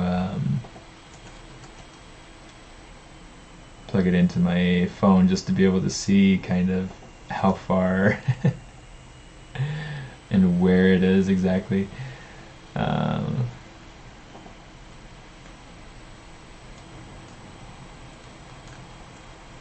Yeah, it was funny.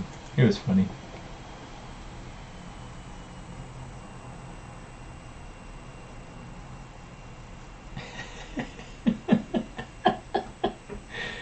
You poor kid.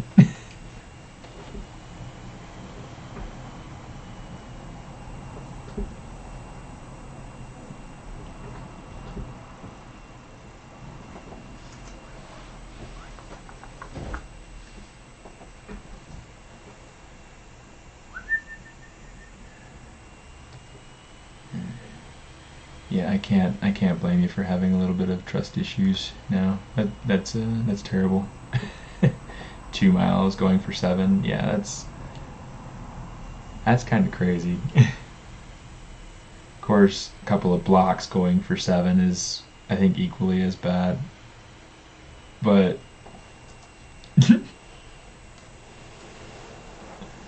oh well. I got my steps in for the day. A few times over.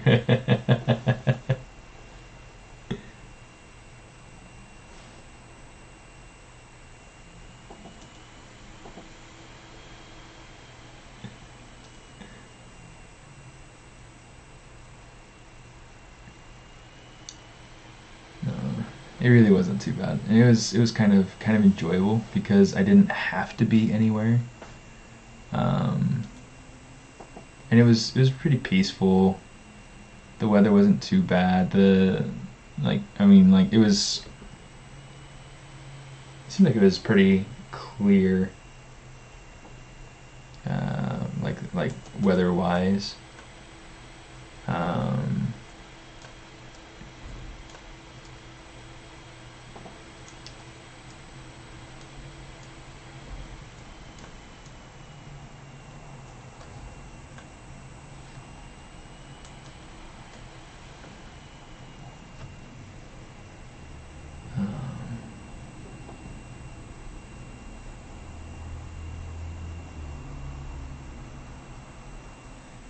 Oh, they see that's the worst when you're on a really long hike and you have really bad shoes.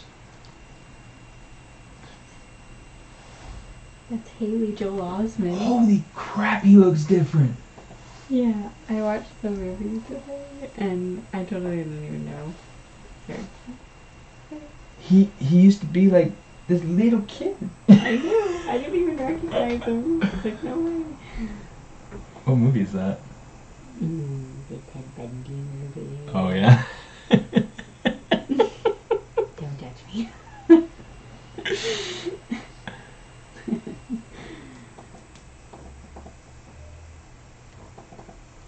He plays the nice guy. Oh no, because I mean Zac Efron plays Ted Bundy, so right?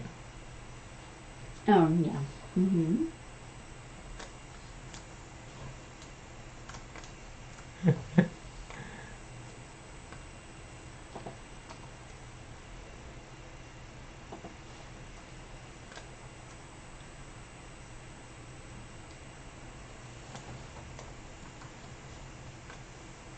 Let me see. Here's what I'm gonna do. Let's get that select lasso.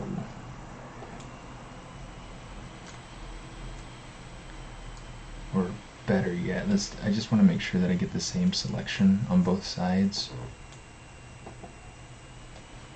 So I'm gonna use that. Then I shrink it. Shrink it. Oh, you know what? I don't know if it'll...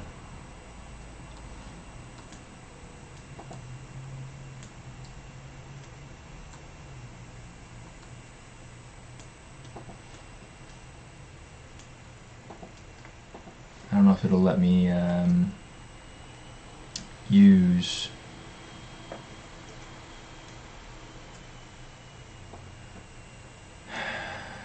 define new polygroups because it's kind of depending on these polygroups staying the same so that it can go back and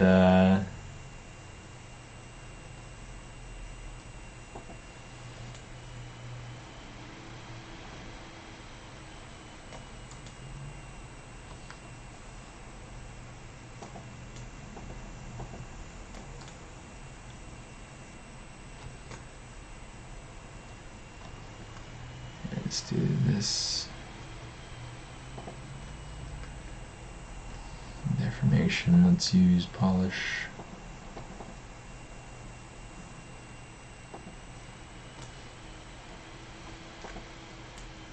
But yeah, it's depending on the polygroups to be able to determine the subtool in the other piece. So I want to be careful to kind of keep that and honor that.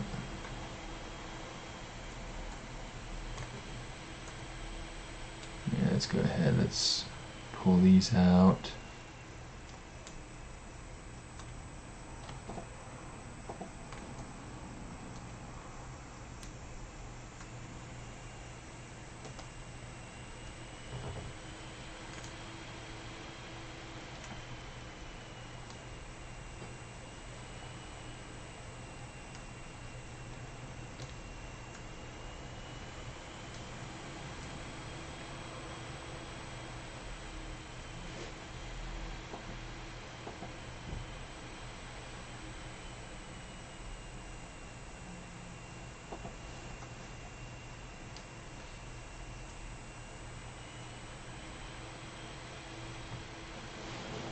Maybe what I'll do, let's just kind of make it so that it looks like he's. I think this will work.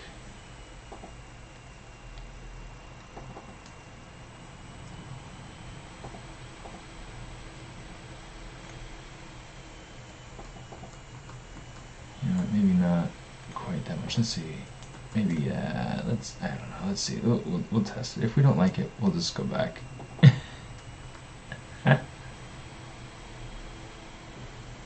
Yeah.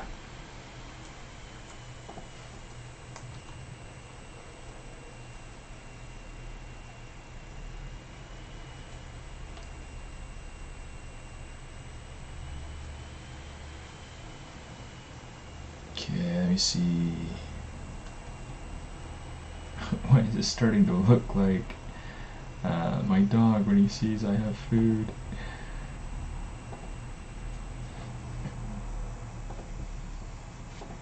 Do I still do live reviews?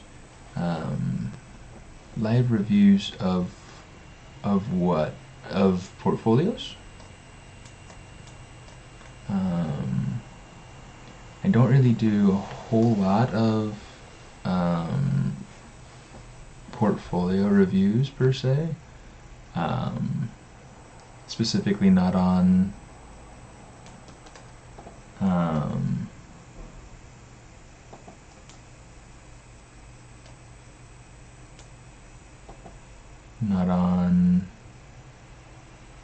the stream. Although I have gone and given some feedback on some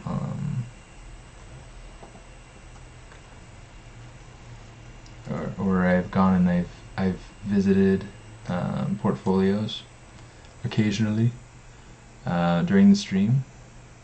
And but if you have things that you want to be able to share from your portfolio or whatnot, I say by all means, and go ahead and do it. And this is a great opportunity to be able to just network and be able to, make new friends and things like that. So I'd say, yeah, definitely take that sort of opportunity.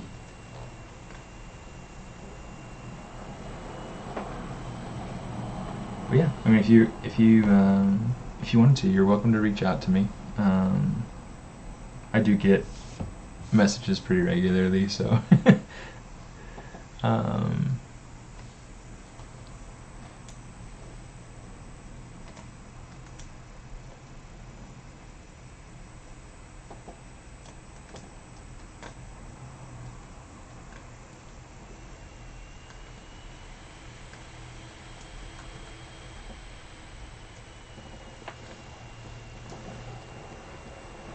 scale, island, polygon center.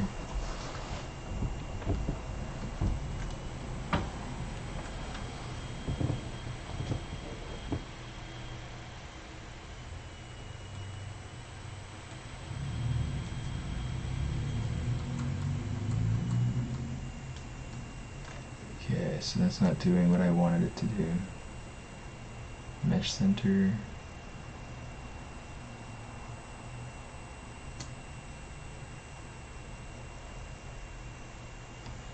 Come on. Yeah, it's not supposed to go there, so it's supposed to be polygon center. Why isn't it?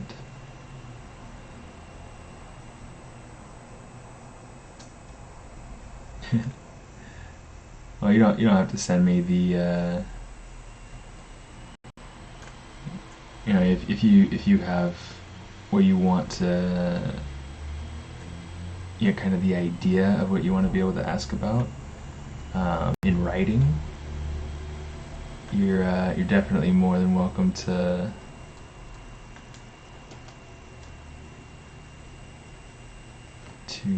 write to me about really whatever you need, whatever you'd like to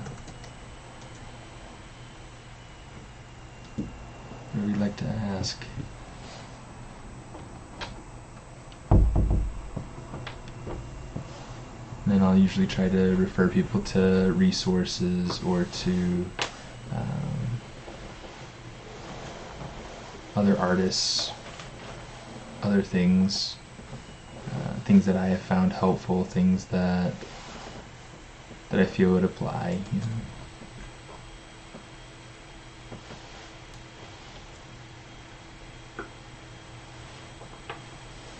Ooh. Did you bring one up for me? You don't have to share if you don't want to. Of course I did. I grabbed two. But did you do it on purpose? Well, I only brought chocolate for myself, but you have Okay. That I won't share with you. It's too important to me. It's too important to me.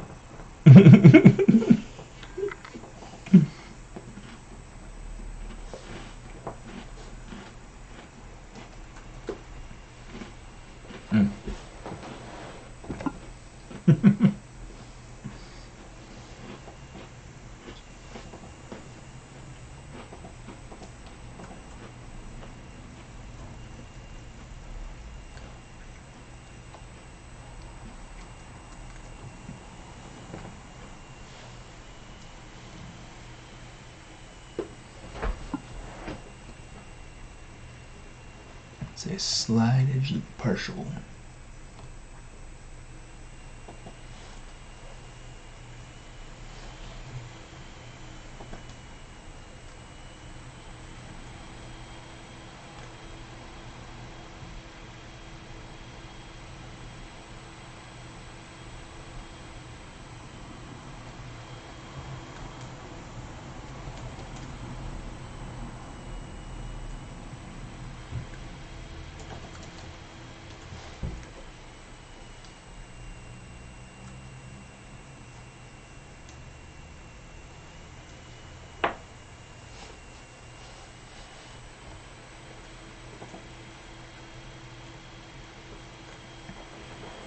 Okay, I'm trying to decide if I like that better or if I want to go back.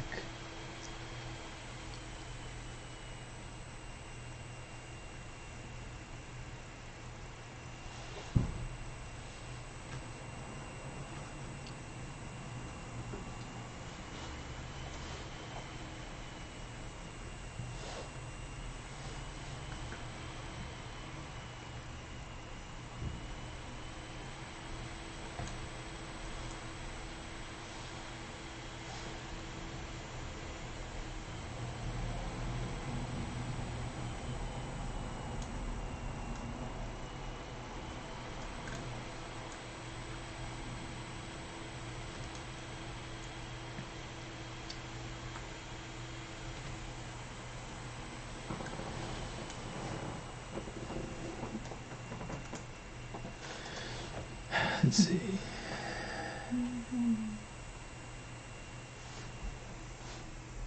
Who's that? That's baby Johannes. Oh, okay. I don't recognize that one. I was trying to think, cause like. It's not one of ours. Oh, definitely not one of ours. We did not make blonde babies. Nope. Although Oliver came close. No. He's got lighter hair than mine. For now. We'll probably grow out of that someday.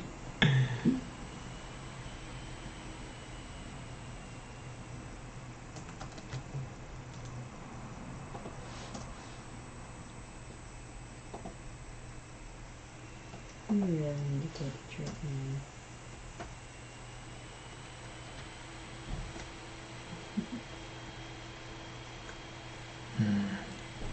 I think I liked the other.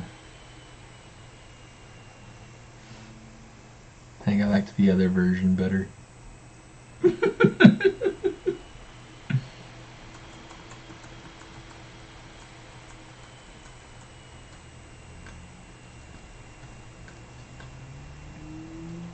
It's okay. Maybe what we'll do is we'll just leave it like that for now.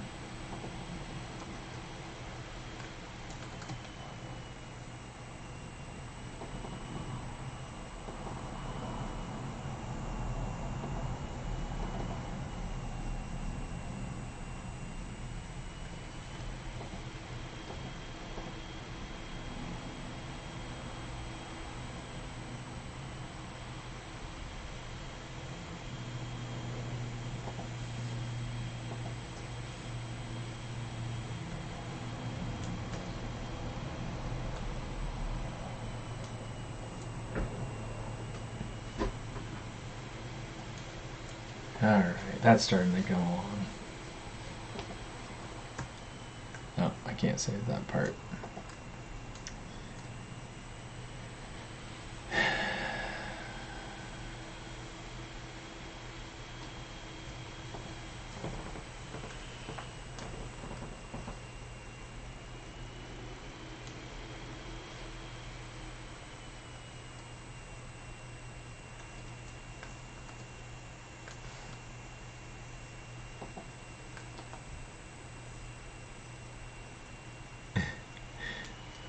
So apparently when oh my goodness,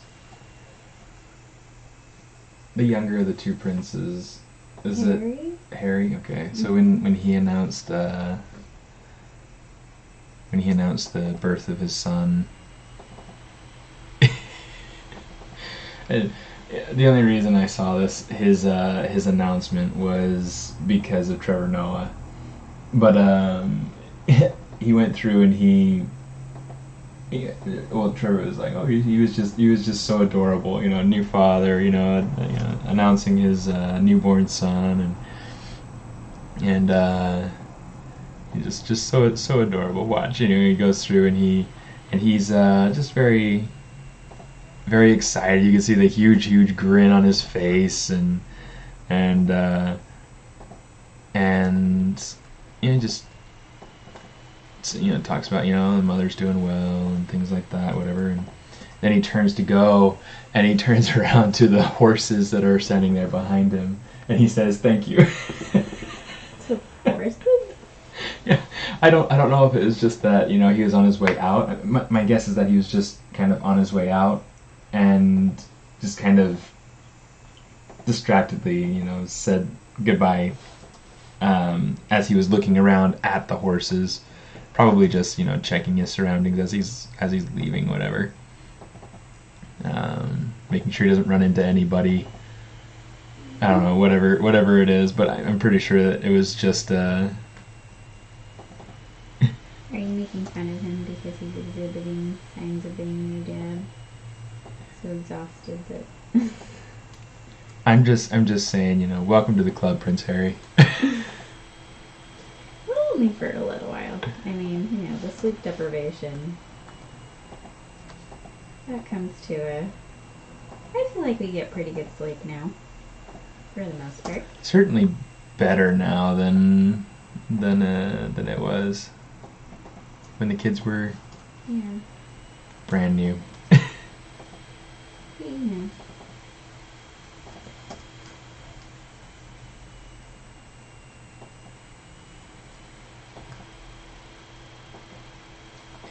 Yes, I'm making fun of the prince.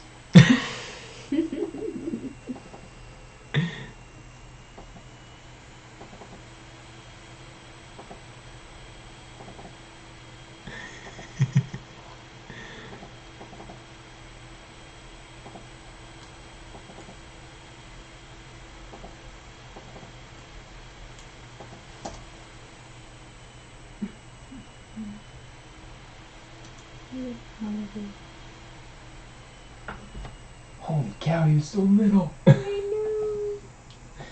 Your dad too. So rude. I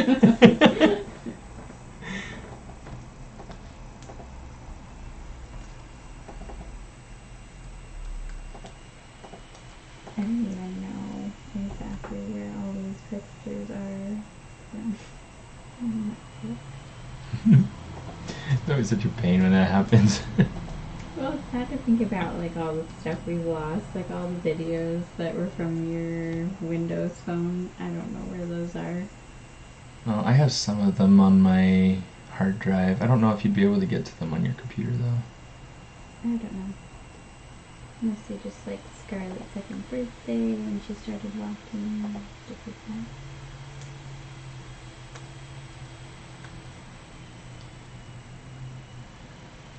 We'll have to look. Because I'm pretty sure I still have pretty much everything. You're what? I said, I hope so.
Kind of one of the tricky things when you go in and you try to sculpt things without symmetry.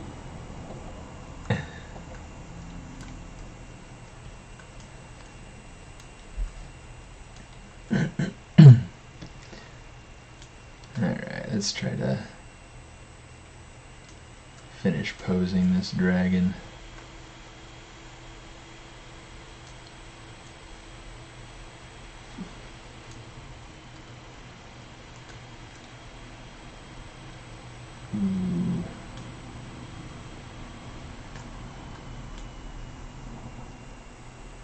There we go. Just gotta hide that. Okay, so my thoughts.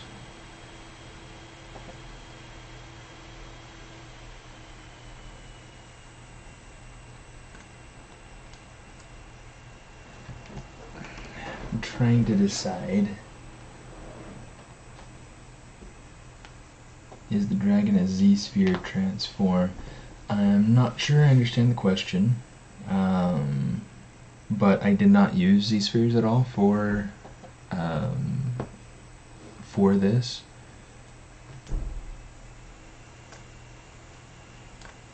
So no, to make it short, but I'm interested in understanding your question. Are you talking about like using Z-sphere rigging to be able to pose the character? If that's the case, then it's no, because I'm using Transpose Master to be able to do this.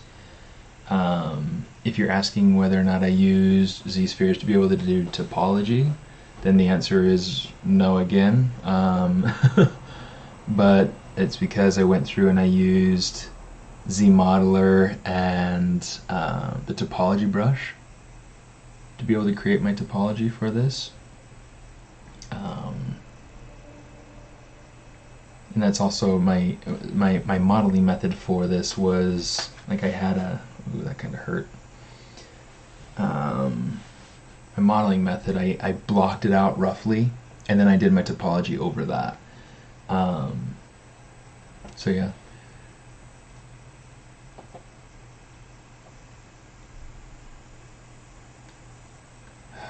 I'm trying to decide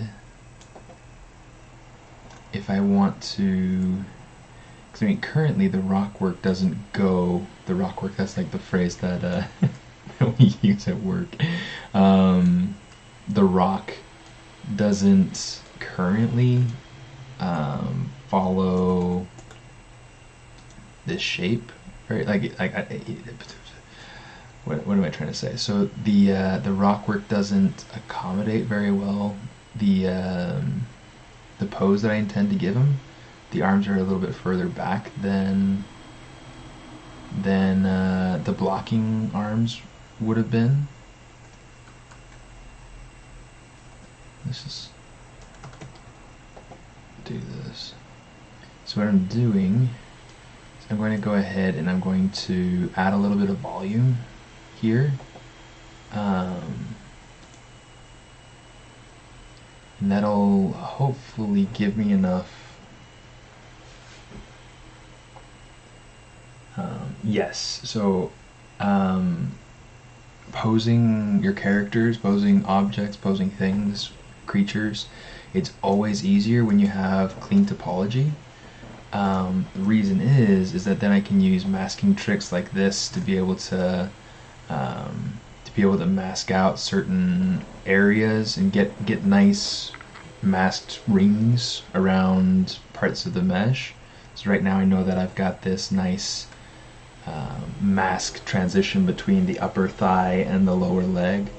The only thing I need to make sure of, that I'm careful of, is that these toenails are also masked because they're separate pieces. So I just got to kind of go through and unmask them.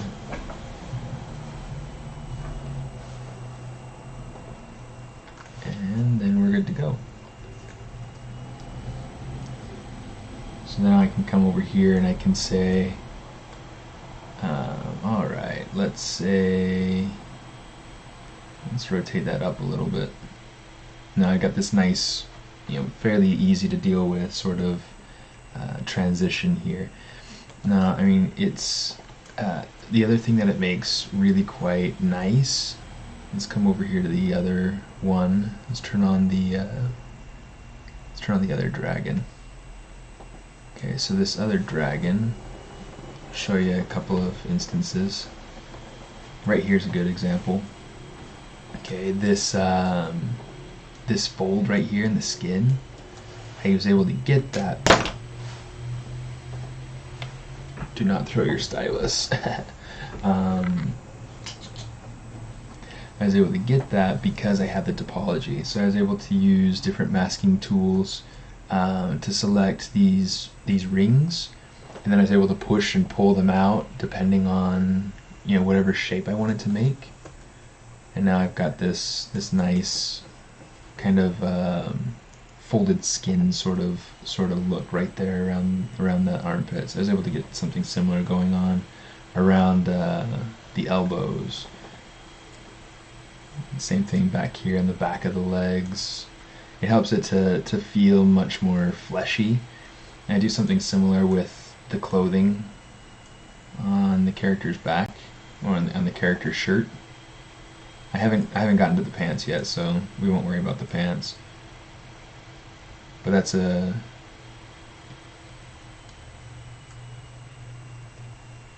great example right there.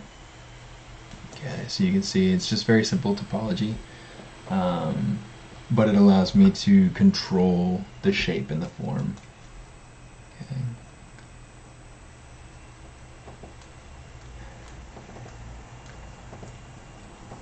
Alright, so that being said, let's go ahead and start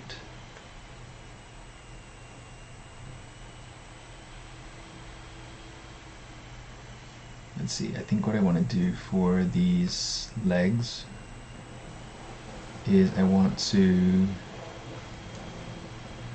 unmask these fingernails like we were talking about. Okay. Start bringing it forward.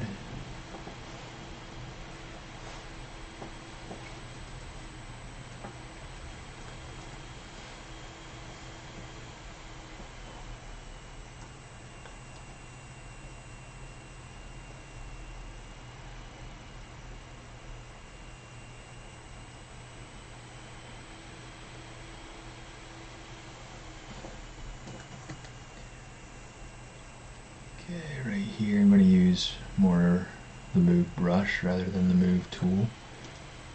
I'm just going to kind of come in here and just smooth out a little bit of this transition.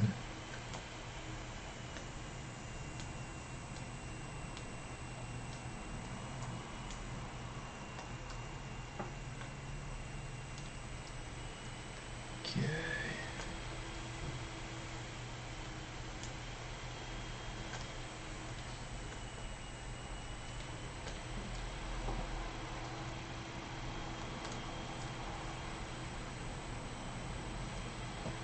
So what I can do now, something that I like to do, especially if I'm going to be rotating the hand or the feet, is I'll try to get a little bit of a rotation part, like through the forearm or the leg, the lower leg, whatever part of the limb is beneath the elbow or the knee,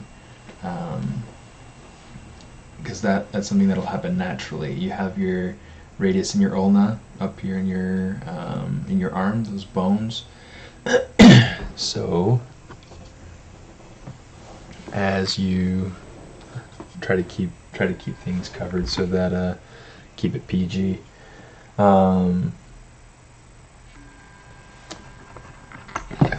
Let's turn this on. This might help illuminate it a little bit better. Okay. You can't really see bone in this, but you can see, there's one part and two parts to that forearm.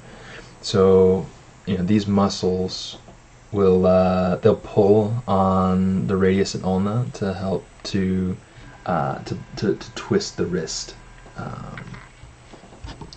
So, in order to simulate that, I try to get a little bit of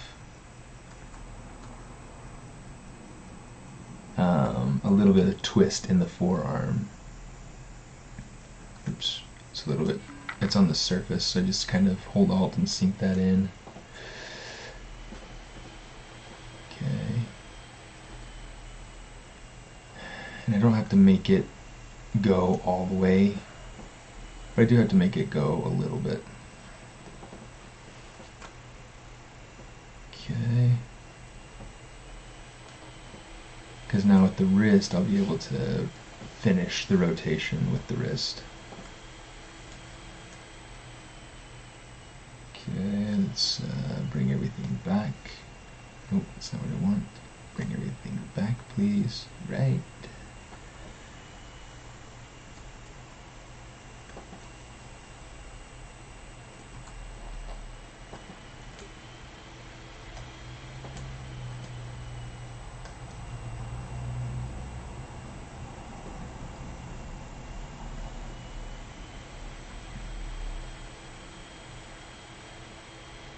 Okay.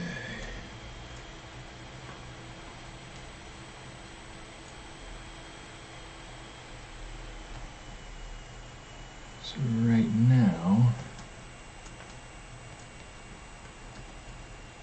I can tell that this is kind of coming out a lot further than I'd like. I'm going to try to move this to fit the foot now.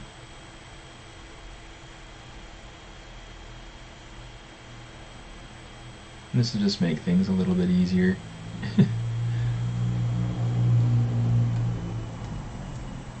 Okay.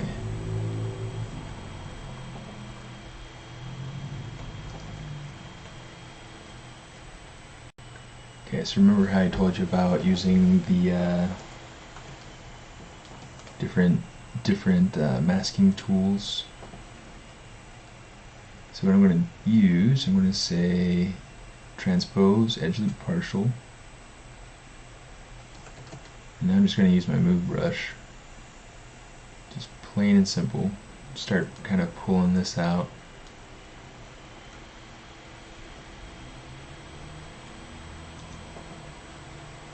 I'm going to have to do it with the edge loop above it as well. And then once I do that, it should give me this good sort of folded skin look. Okay. gonna tweak the one beneath it as well, just because it's a little bit too sharp of a transition.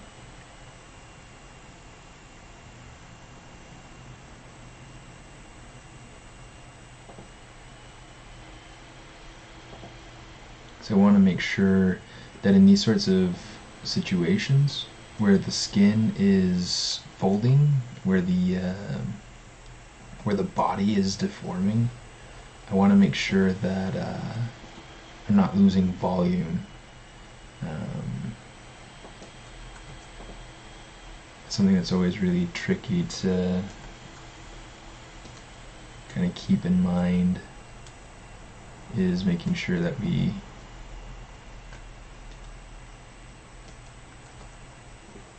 keep volume.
Okay, so that's what that would look like after getting that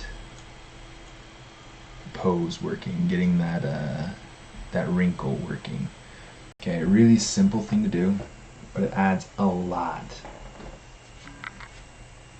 Hey Jan, how you doing, Jan? Really adds a lot more believability to the whole of it.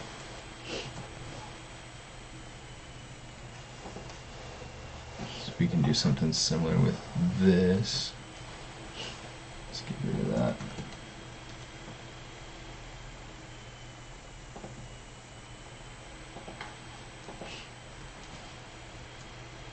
Okay, just kind of pull this out. The thing that I'm trying to think about when I'm doing this is areas of compression. And that would be like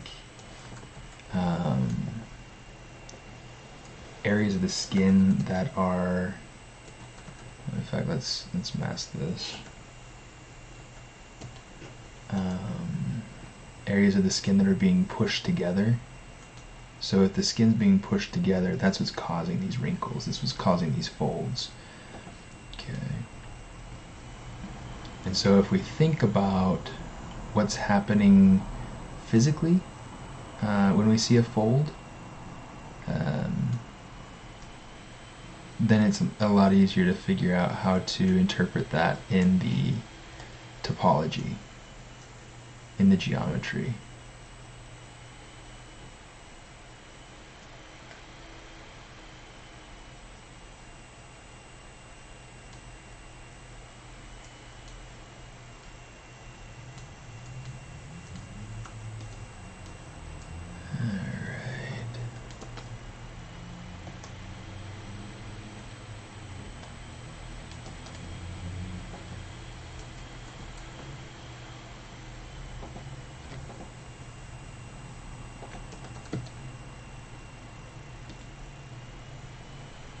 Sometimes you have to like really pull on it for it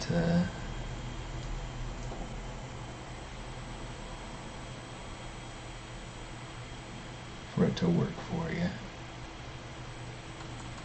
And sometimes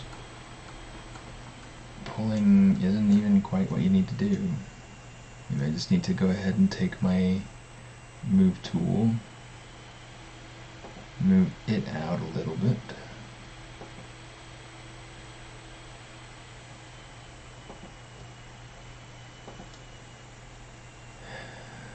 Let's try something like that.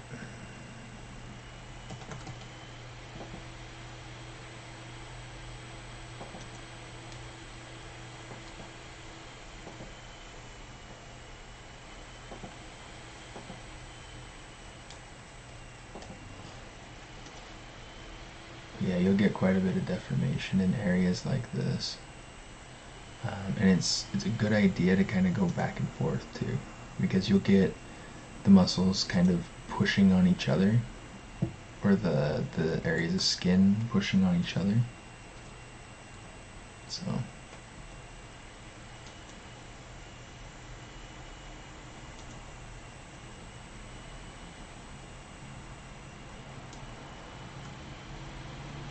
all of it's just kind of making sure that we're trying to preserve volume.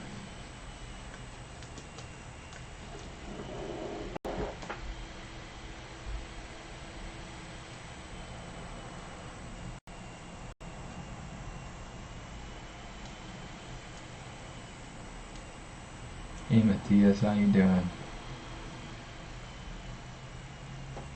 Posing is the fun part.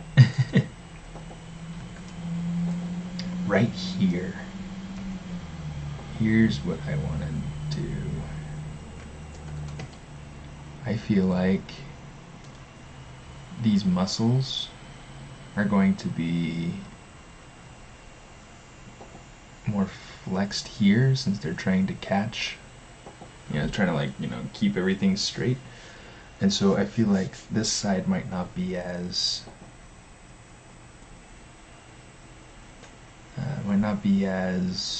flexed. So I'm just gonna kind of like play with design a little bit here, try to get more of like a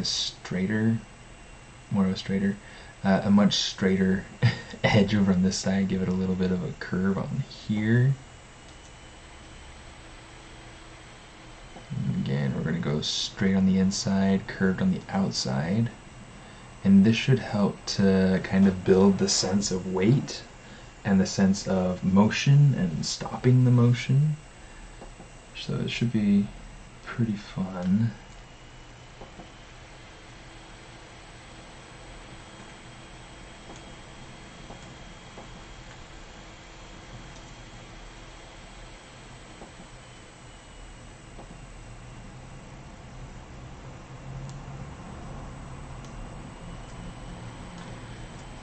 Okay.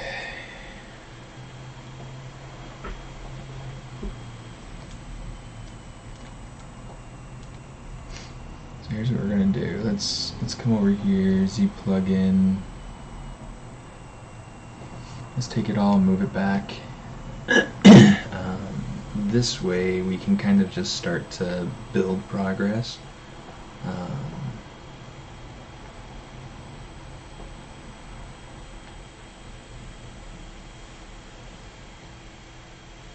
It takes a while.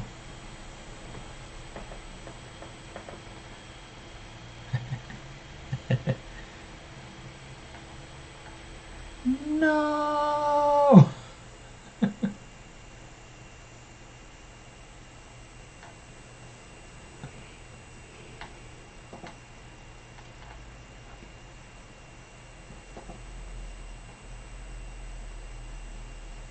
Okay, so far I think we're probably alright. Yeah, okay, it's going through and it's doing stuff. It's doing stuff. It's okay. We're alright.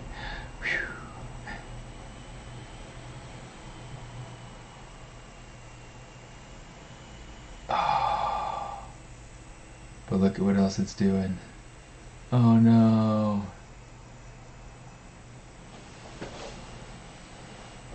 He totally screwed it all up. Oh my gosh. Oh my gosh.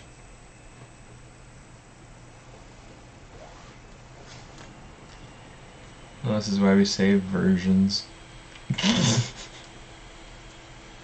Okay, well the character worked. So here's what we're gonna do to be able to fix the rest of this, because this is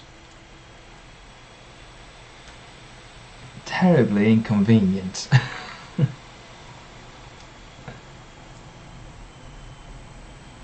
¿Cuántas horas lleva este proyecto? Muchas. En verdad, yo he pasado. Oh, this is so frustrating. It's so terrible. We're gonna go ahead and we're gonna save this 16B. And we're gonna open up the other one.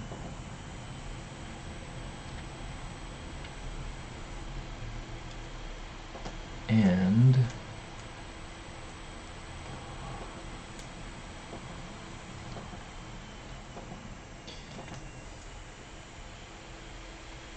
bueno, ya he pasado muchas semanas trabajando en esto.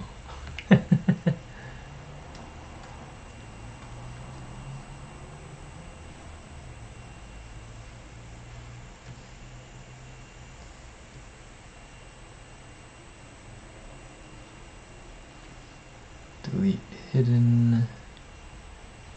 Come over here. We're going to say at the very bottom, I'm going to say insert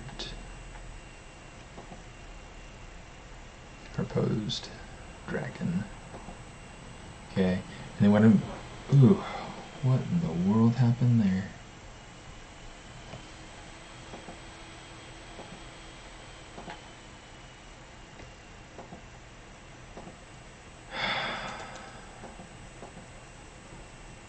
Oh, that's terrible. Oh well, I think I can.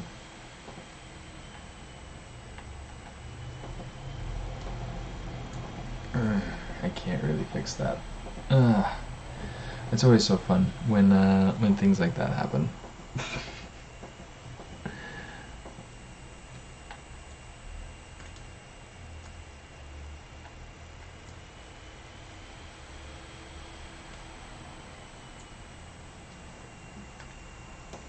It's like at the same time I don't want to undo because that just won't help me. So much fun. Okay.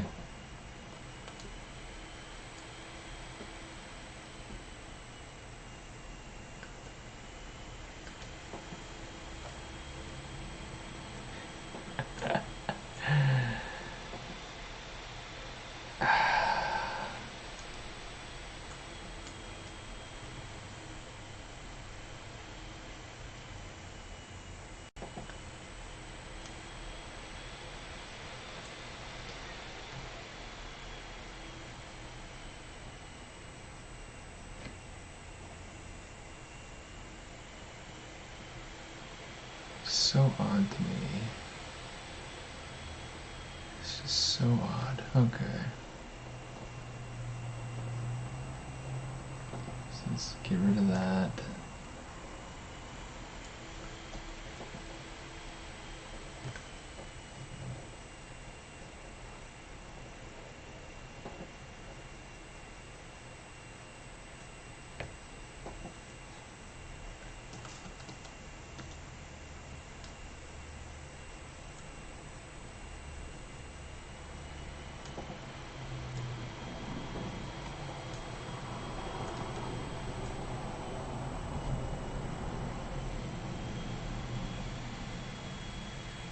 So the things I'm trying to make sure of, I'm trying to make sure that the chocolate is not like intersecting with the dragon's body, or at least, you know, not the part that we're supposed to actually see.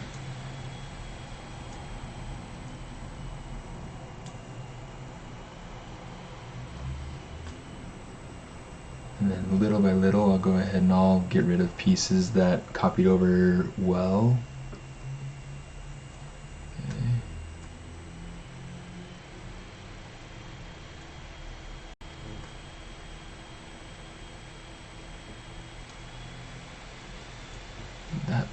looks like it didn't turn out well, so let's turn that off.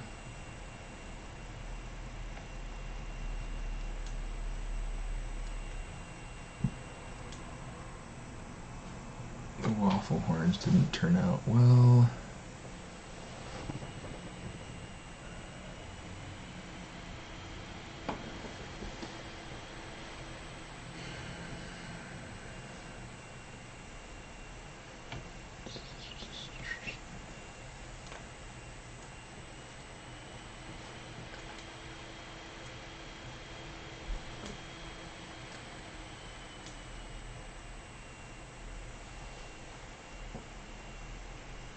Oh, it did.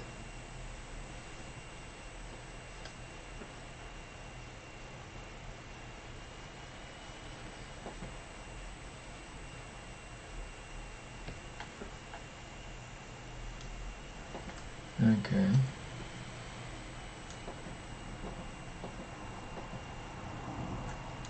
I just need to fix a little bit here and there. Not too bad.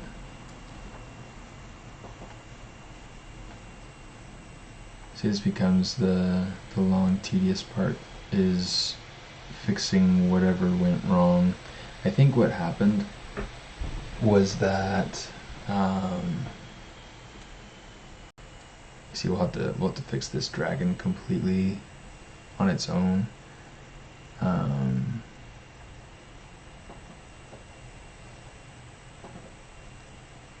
Delete folder. Oh shoot, that's not what I wanted to do.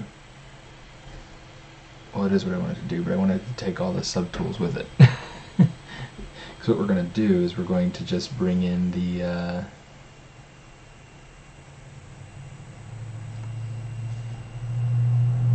folder.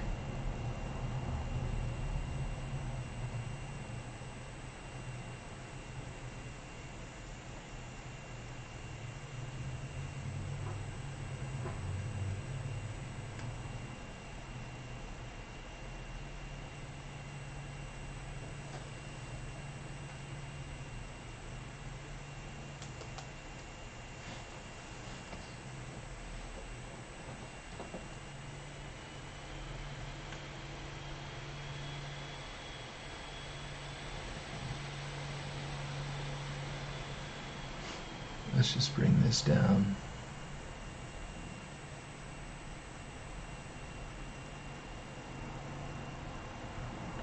See how much of a difference there is between these two.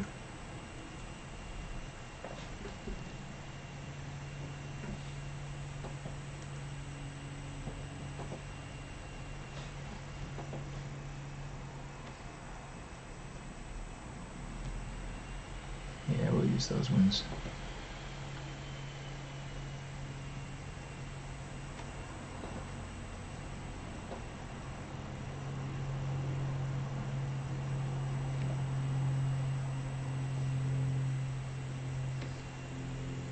This really made a mess of things.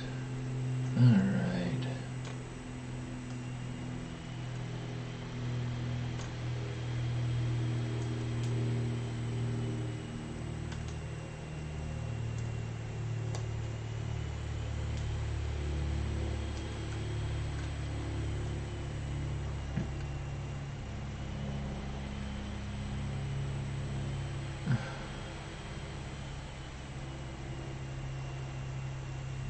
So disappointing. Okay.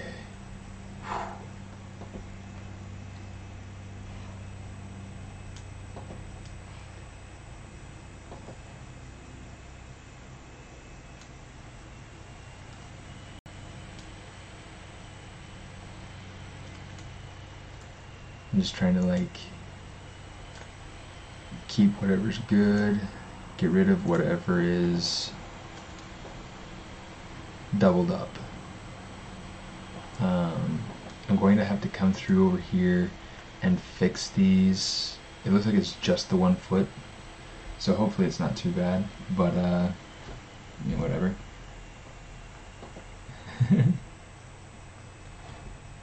Well, the dragon's a reptile. I think you're all right there.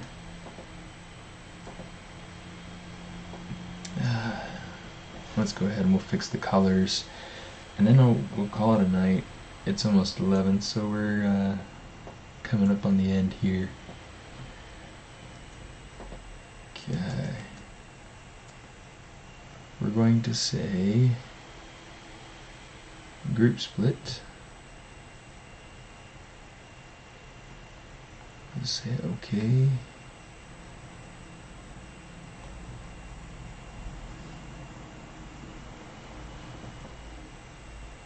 Oh, so are those good then?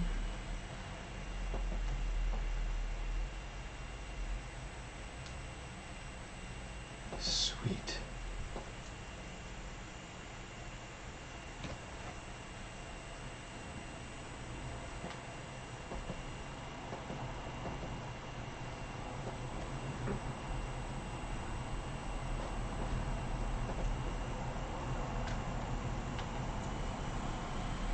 Okay, so the body's good. We'll keep the body. Let's turn off the gray one. Okay, because this one will at least let us keep our colors, and the colors will be, designated to the areas that we had previously indicated.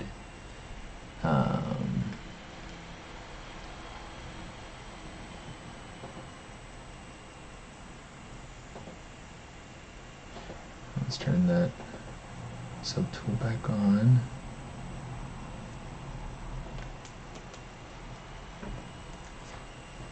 And let's do this. So with the polyframe, you can turn off the fill so that it's just the frame. It's great for if you're rendering turntables to be able to see what's going on.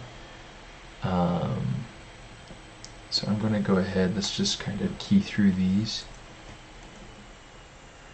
And these are the eye rings that I wanted around the eyes, which I might be able to get to be in that position, but we'll have to see. Okay, so these teeth are not in position, they're not going to work for us, so we're just going to get rid of them. Delete. The tongue we'll go through and we'll position that in a minute.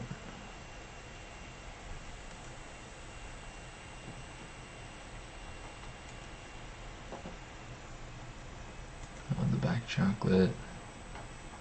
That's the new body that we don't need, so we're just going to hit delete. And these are the new teeth.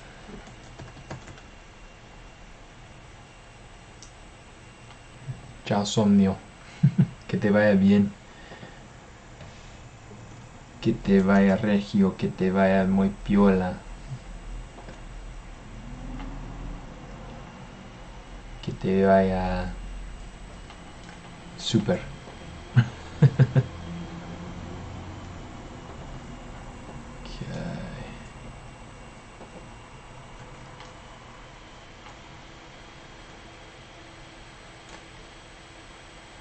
Let's come back over here.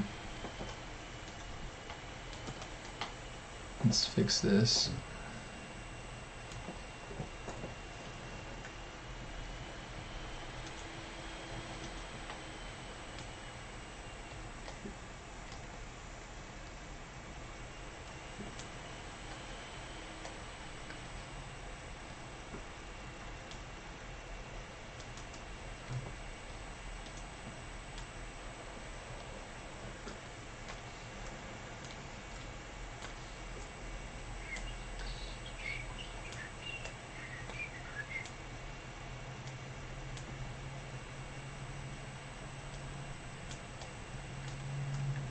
So the nails won't be the exact. Oh shoot!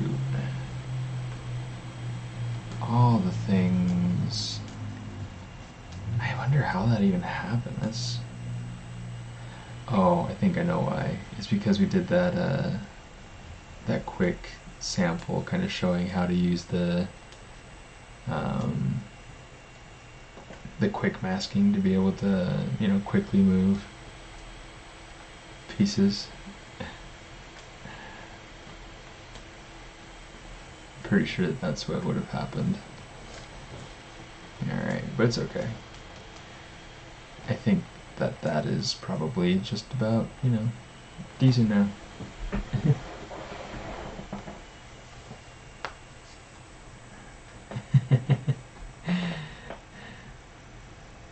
Well, hola is a very good thing to know in Spanish.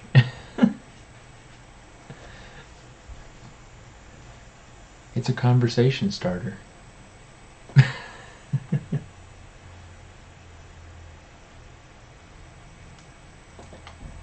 Okay, let me see. Yeah, let's reposition these eye rings. It's funny, so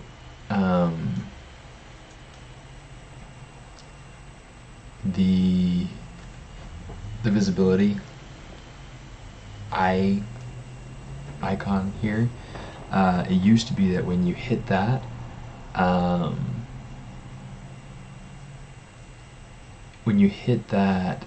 to be able to, like, if you had that subtool selected and you hit that, to be able to turn it off, it would turn off all the other subtools as well, which is kind of a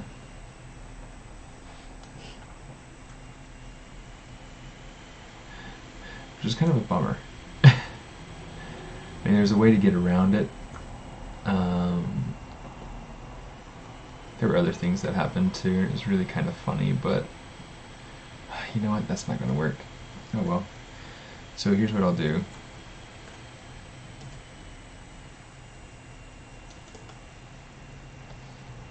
Take Z add, turn on RGB. Yeah, Mitch. As far as finishing this goes, I really have like no idea when this piece will actually be finished, like all together. I only get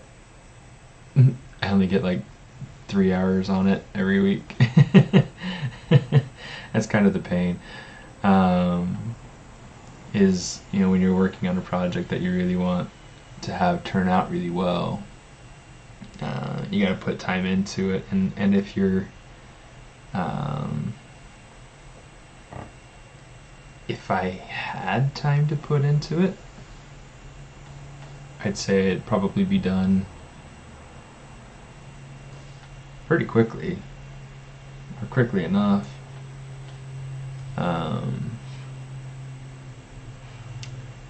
But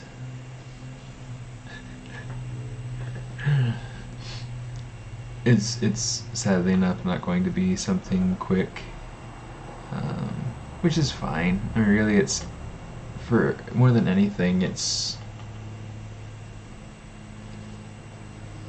a way for me to be able to relax and let's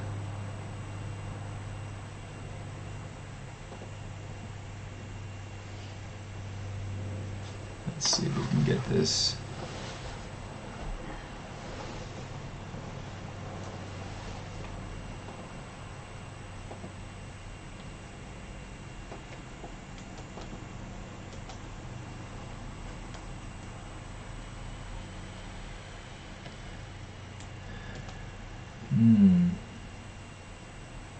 Yeah, once I place the cherry on top, I'll just make sure to not make a cherry until it's done. Ooh, that's a good tip there, Mitch. I like that. It'll be done by the end of the week.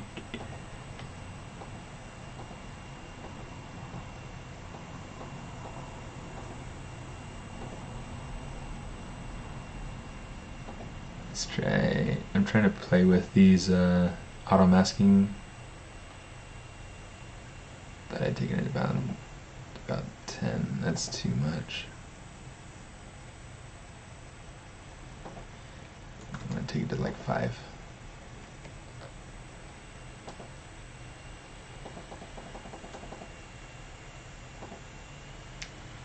That's not enough. Let's go down to 2.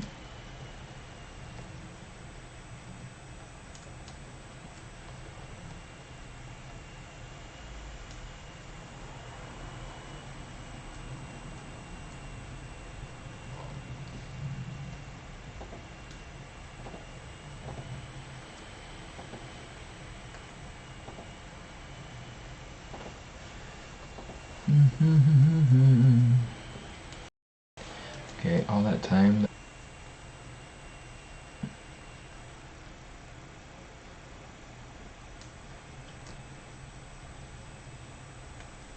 Oops. Yeah. Okay, I need to turn this off. There we go.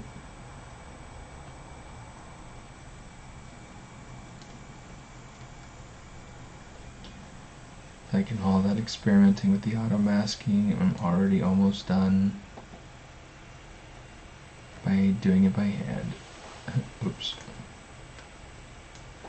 Oh, so does anybody have any cool plans for Mother's Day? This Sunday or this weekend, if you, depending on which day you decide to do something special for that special someone. AKA mom.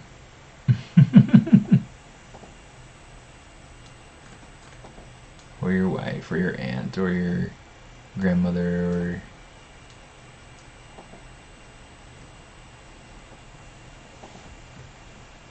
or your neighbors, or your, but mostly your mom. Moms are important.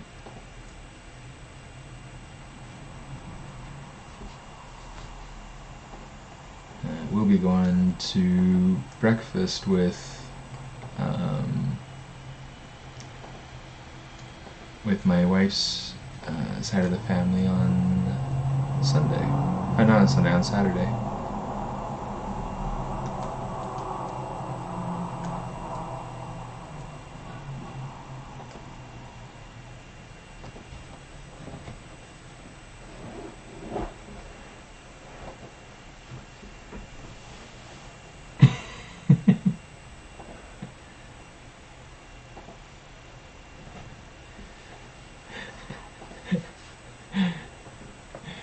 Sorry, Mitch. I wasn't trying to harass you or anything like that. Just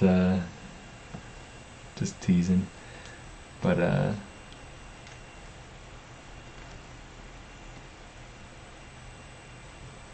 here we go. That works. In fact, we could say delete on those.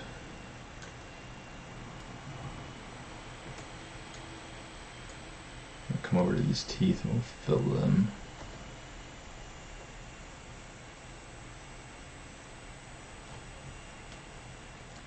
Okay.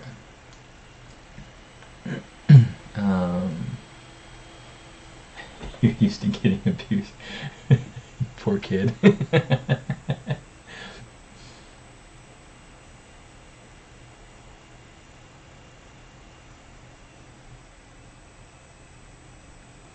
So in the UK, what day do you guys have designated for Mother's Day? It's not something I'd really ever thought of.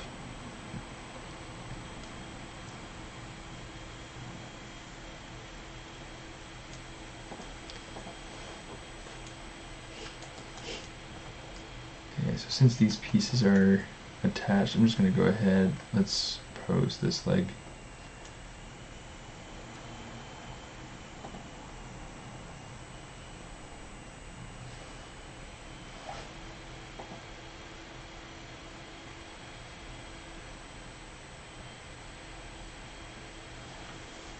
I guess what I want to do, let's see, let's bring this out here.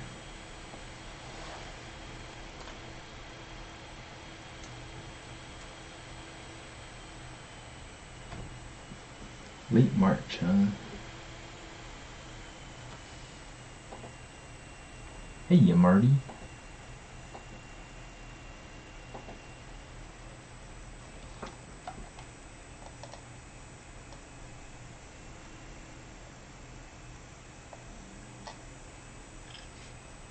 Yeah, so the thing that I need to avoid with the reason I'm not going to use my slice brush, Marty, is that I need to be able to keep the topology the same. And if this were... Oh, crap. I forgot to...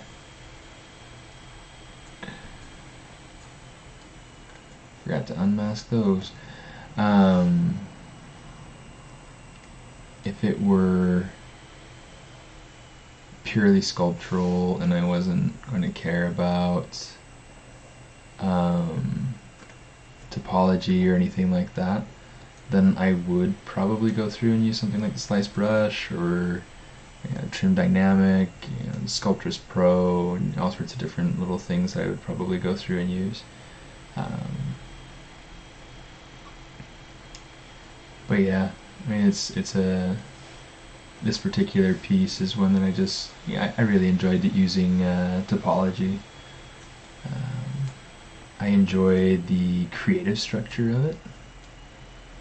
So yeah, kind of fun, kind of neat.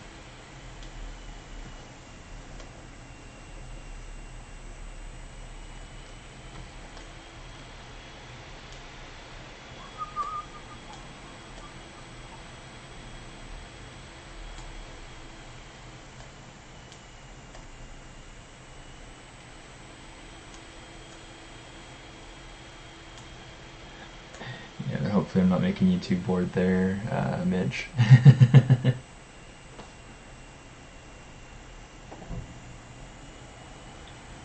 So I'm not using Dynamesh at all.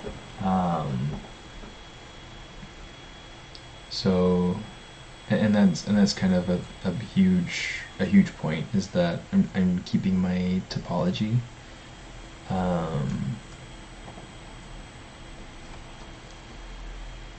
Really super, just because it's a good professional practice, I guess, so it's just something that I'm doing as a way to be able to stay sharp. Shoot. See, there's part of the masking problem that we were running into earlier. It has reared its ugly head again.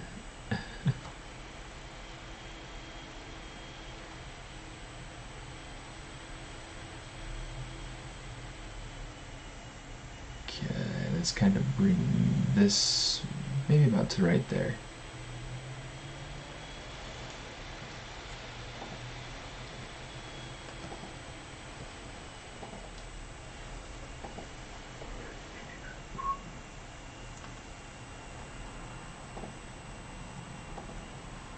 Wait, Ashley, I didn't even know you were there. Have you been there long? I mean, you're leaving, so maybe you're just leaving, but I didn't think that you stayed up so late. Go to bed, young lady. I mean, you're 3 hours ahead of me.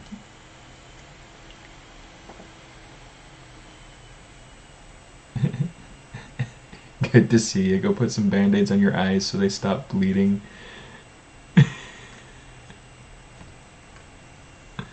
Oh shoot, where did that start happening?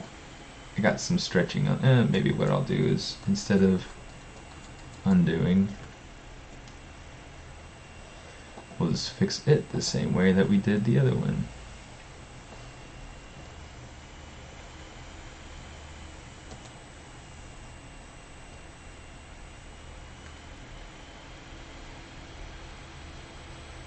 Alright.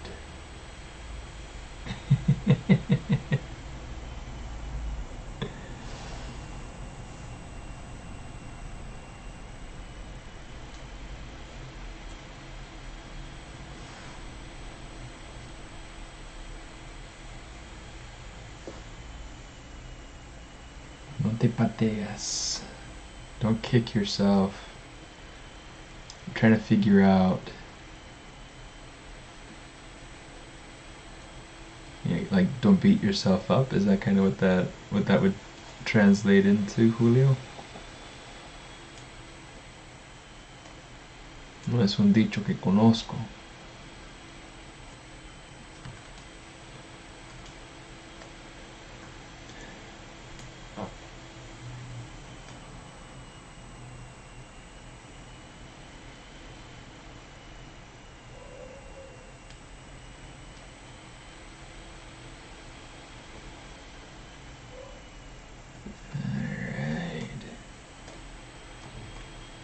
fix that problem.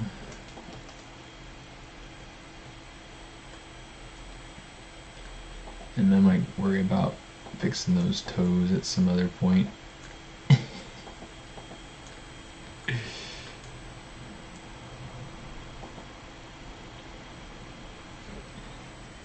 Do you collect references for the dragon anatomy? On this guy, I didn't really do a whole lot so far as references. I did, however, like, I mean, the design of the head. I mean, if I'll have to open up the other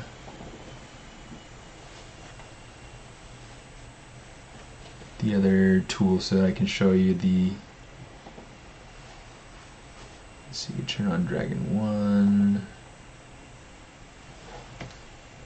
Okay. So the head is just, it was just designed as is.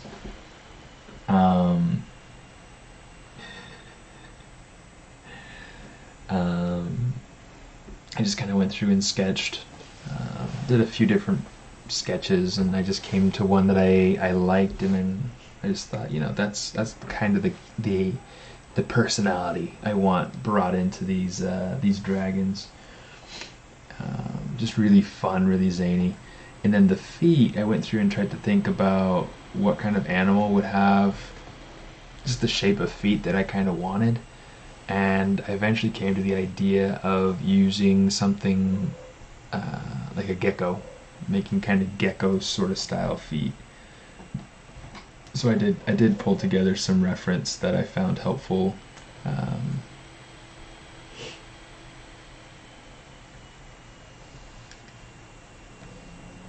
For that. But yeah. Let's see, copy folder. Come over here.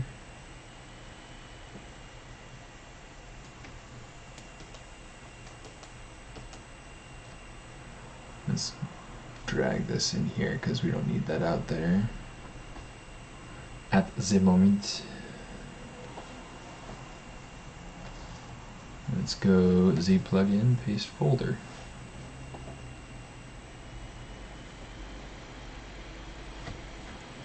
And this will bring it in so that I have both of the both of the folders of dragons back in my scene. Looks like it worked. There we go. Yes. We are back in business, guys. We are so back in business.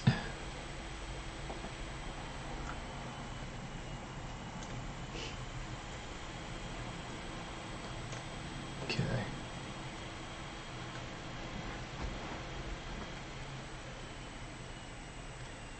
Now,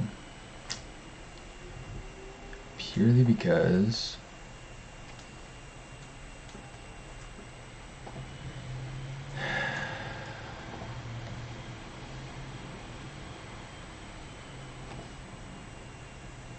you know what?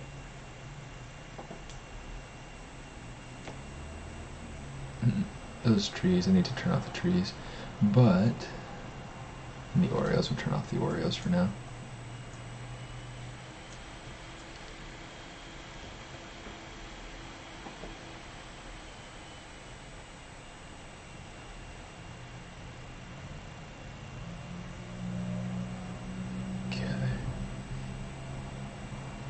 So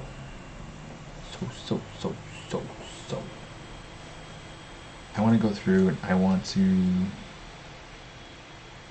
pose this guy.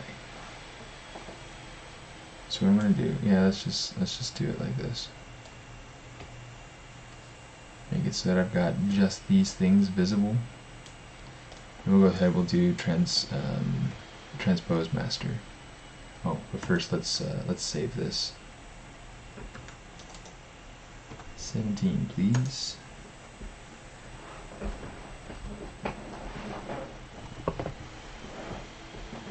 How big my file is. Yeah, yep. ZBrush has folders. That's one of the things that people have been most excited about forever. A close up on the guy with the fish, sure. I'll give you a close up on the guy with the fish.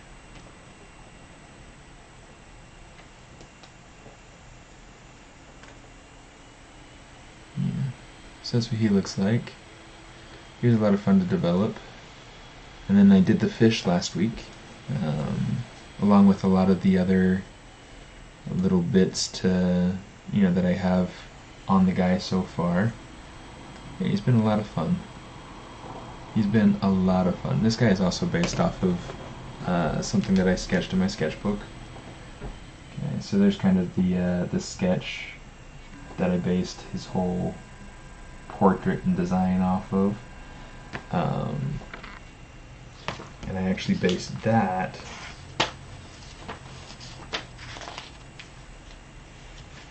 off of another sketch that I have somewhere. Oh, up here somewhere. This guy. Right there. So yeah, it's just kind of fun. I like having fun and just developing and figuring things out, designing, just letting my brain go wild. Okay, let's turn character back off.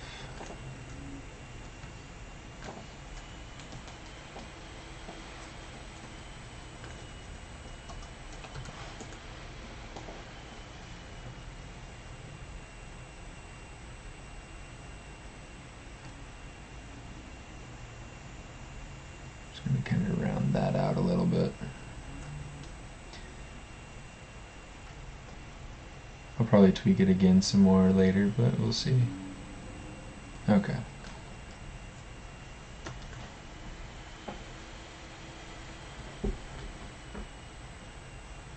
Candyland 17, save, replace, yes.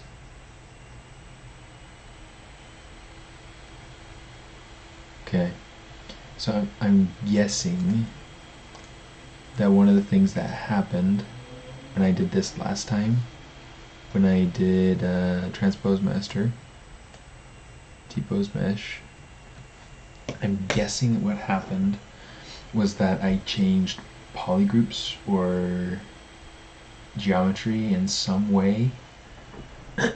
So that's something that I've got to be very, very careful of this time around.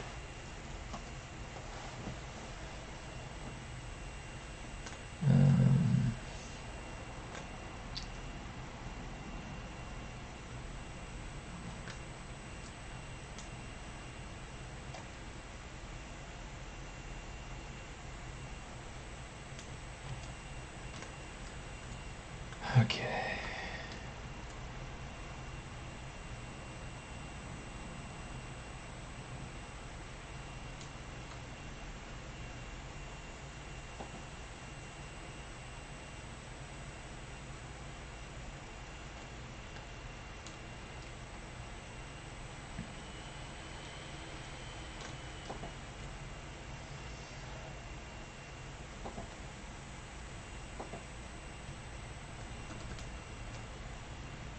Oops.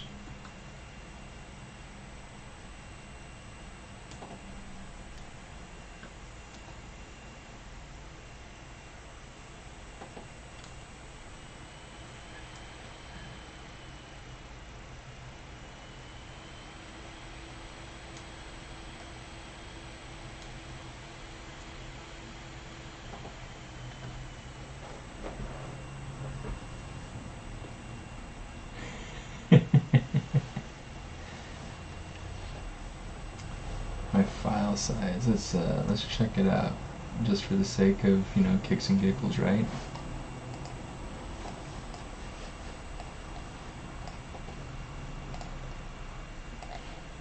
Yeah, right. Candyland. This one it's only 88 megabytes. Not huge.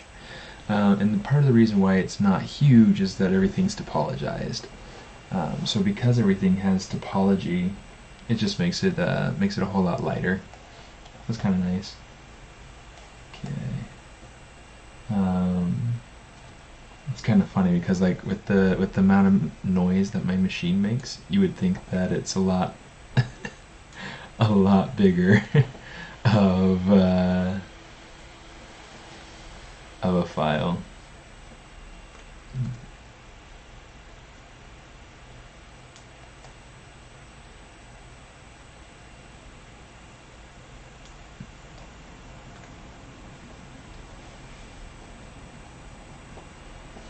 Yeah, so I work off of a laptop. So, you know, I would love to have water cooling for my CPU, but that's just, it's not a very practical thing for a laptop. I did see one that had it.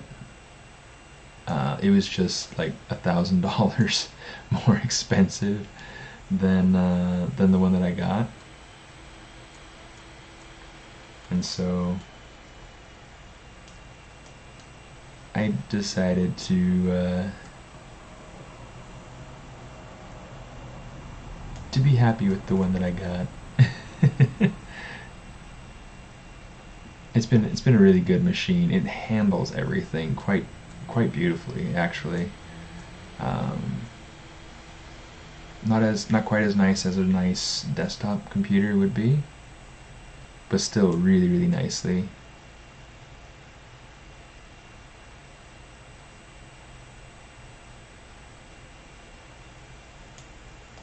Oops.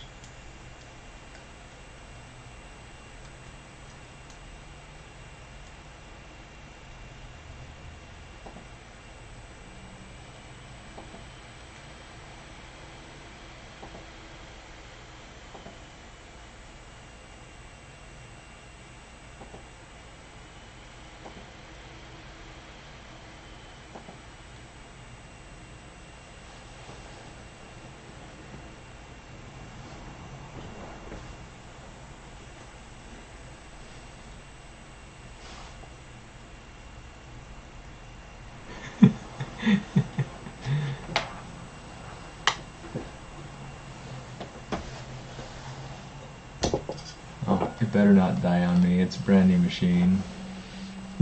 So, yeah. It's like an airplane pulling up. Well, I do sometimes get airplanes. It's funny, it seems to be like the #1 thing that people comment on.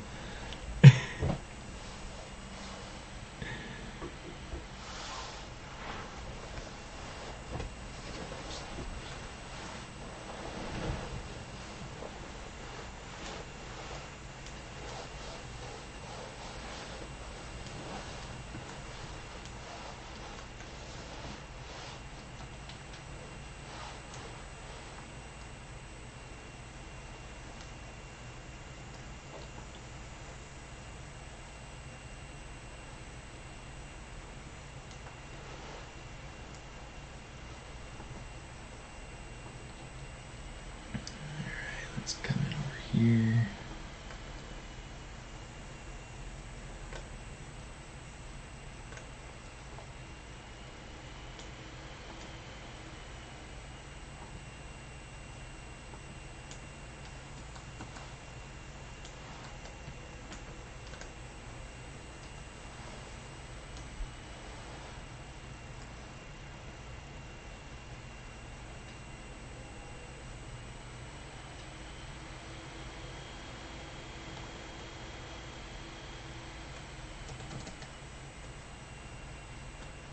So from this point, we're just going to go ahead and we're just going to tweak that by hand. I'm just trying to get a decent flow to the tail as it whips around. And I want to make sure that it's not flat in pretty much any angle that I look at it.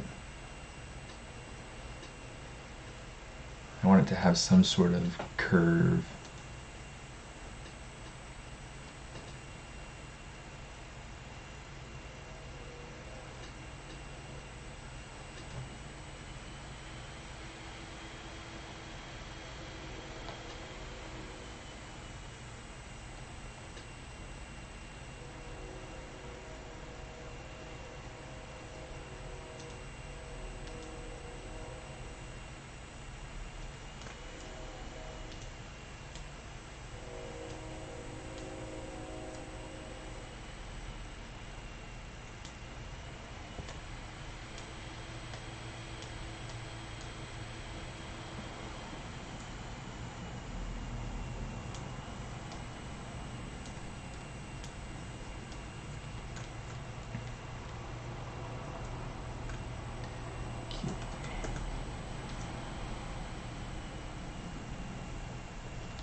fact, I wonder if using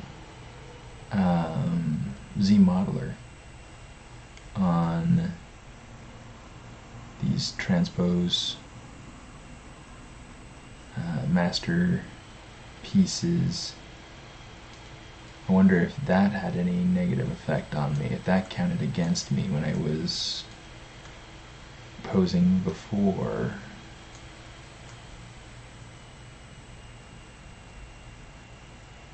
I don't know.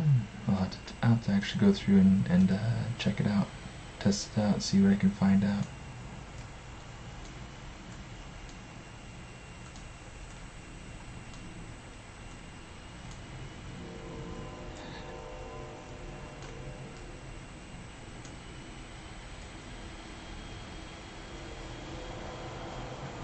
You know, it's funny because like the machine doesn't put off a whole lot of heat. It just, I guess, overclocks on the. Yeah, the train's coming.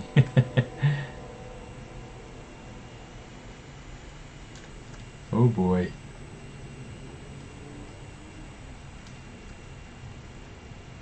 It looks great, kind of looking at him from this angle. Just like, what?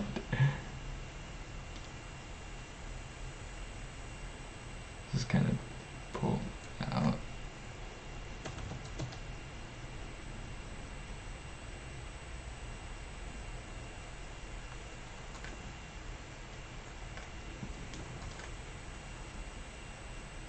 A little bit here, a little bit there, a little bit there, a little bit there, something like that.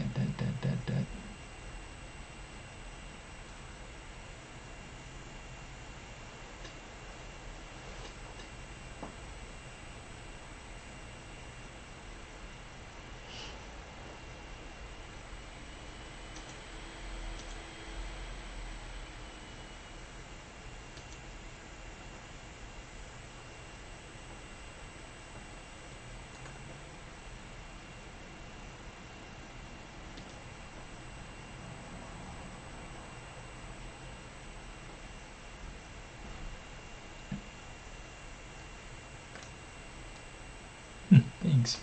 Yeah, I wanted the dragons to feel. Yeah, please save. Here's what we're gonna do. Let's go ahead. Let's take it back over.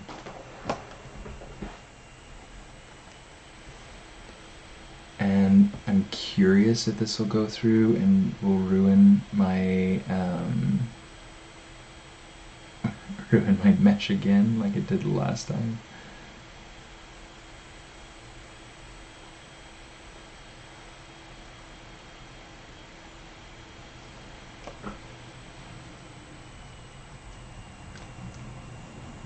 Let's turn everything else back on. Let's hit save. Say 17B just in case there's something wrong with it. Okay, there we go. Let's see, Dragon 1. Perfect. Okay, character. Stellar. Okay. And now we can just turn on the mountain. Let's close that.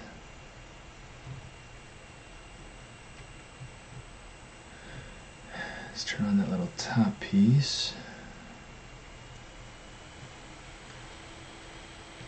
Gumdrops. Coconut stuff. The grass. Okay, and I can get rid of these other pieces now, which is excellent because I've been wanting to get rid of them.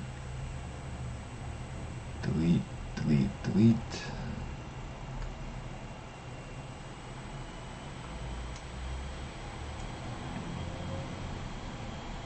Oh, that tongue.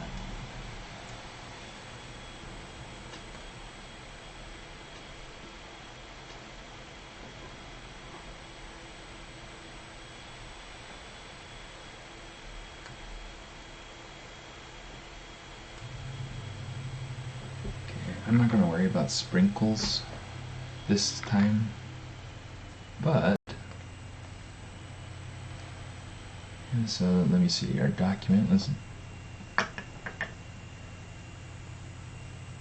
Let's turn it up to 2500. Okay, hit resize. Yes, I'd like to resize it. Control N.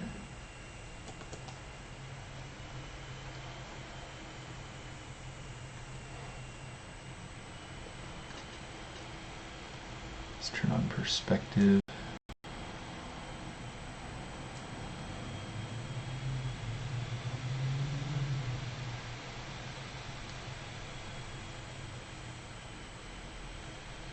Okay, so far that's feeling much more engaging.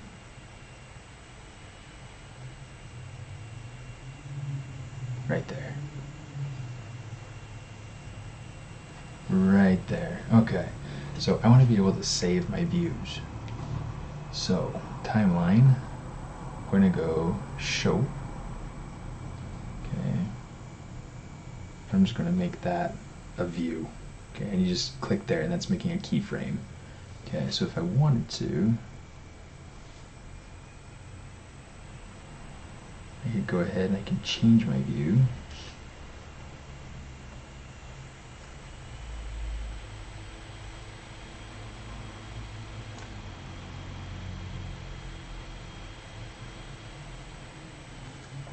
We're going to save another view.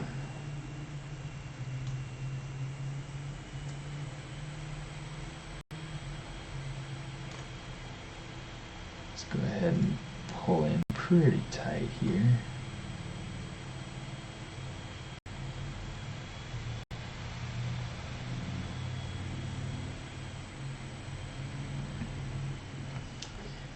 Yeah, we'll call that another view.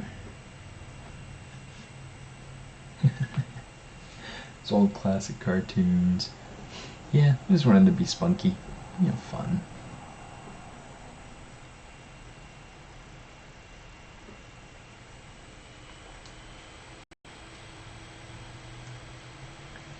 Let's see if we can get a good view of our character with this dragon. It looks like we can. Alright.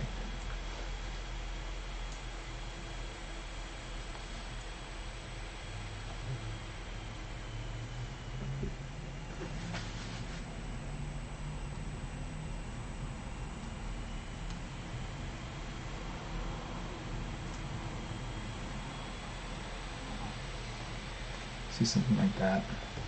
Okay, so now that I have those, we're going to go ahead and we're going to say save, view 6. We're going to go ahead and title it view 7. Keep it simple. 3 frames per second, huh? Is that what it's playing back at on YouTube? Bob Ross will love it. Bob Ross did love it. Alright. So if we wanted to, we could go through here, we could say turn off Dragon 1, in case we wanted to just see that. If we wanted to get between our keyframes, we can just click our left and right arrows on our keyboard. Okay. And we're good to go. So, yeah. It's been great fun. Render, VPR shadow. Let's go ahead and we'll change the angle up to, we'll say, change it up to 20. Change our light rays up to, not 40. Let's change it up to 30. Our strength to 0.5. This strength to 0.5. That should be good. We'll hit render. And we'll try to send it off to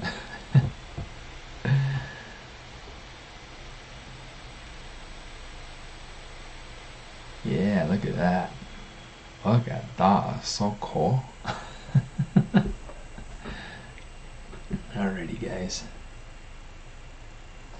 Well, it has been an absolute pleasure, as always. Thanks for dropping in and having fun with me. Went a little bit longer than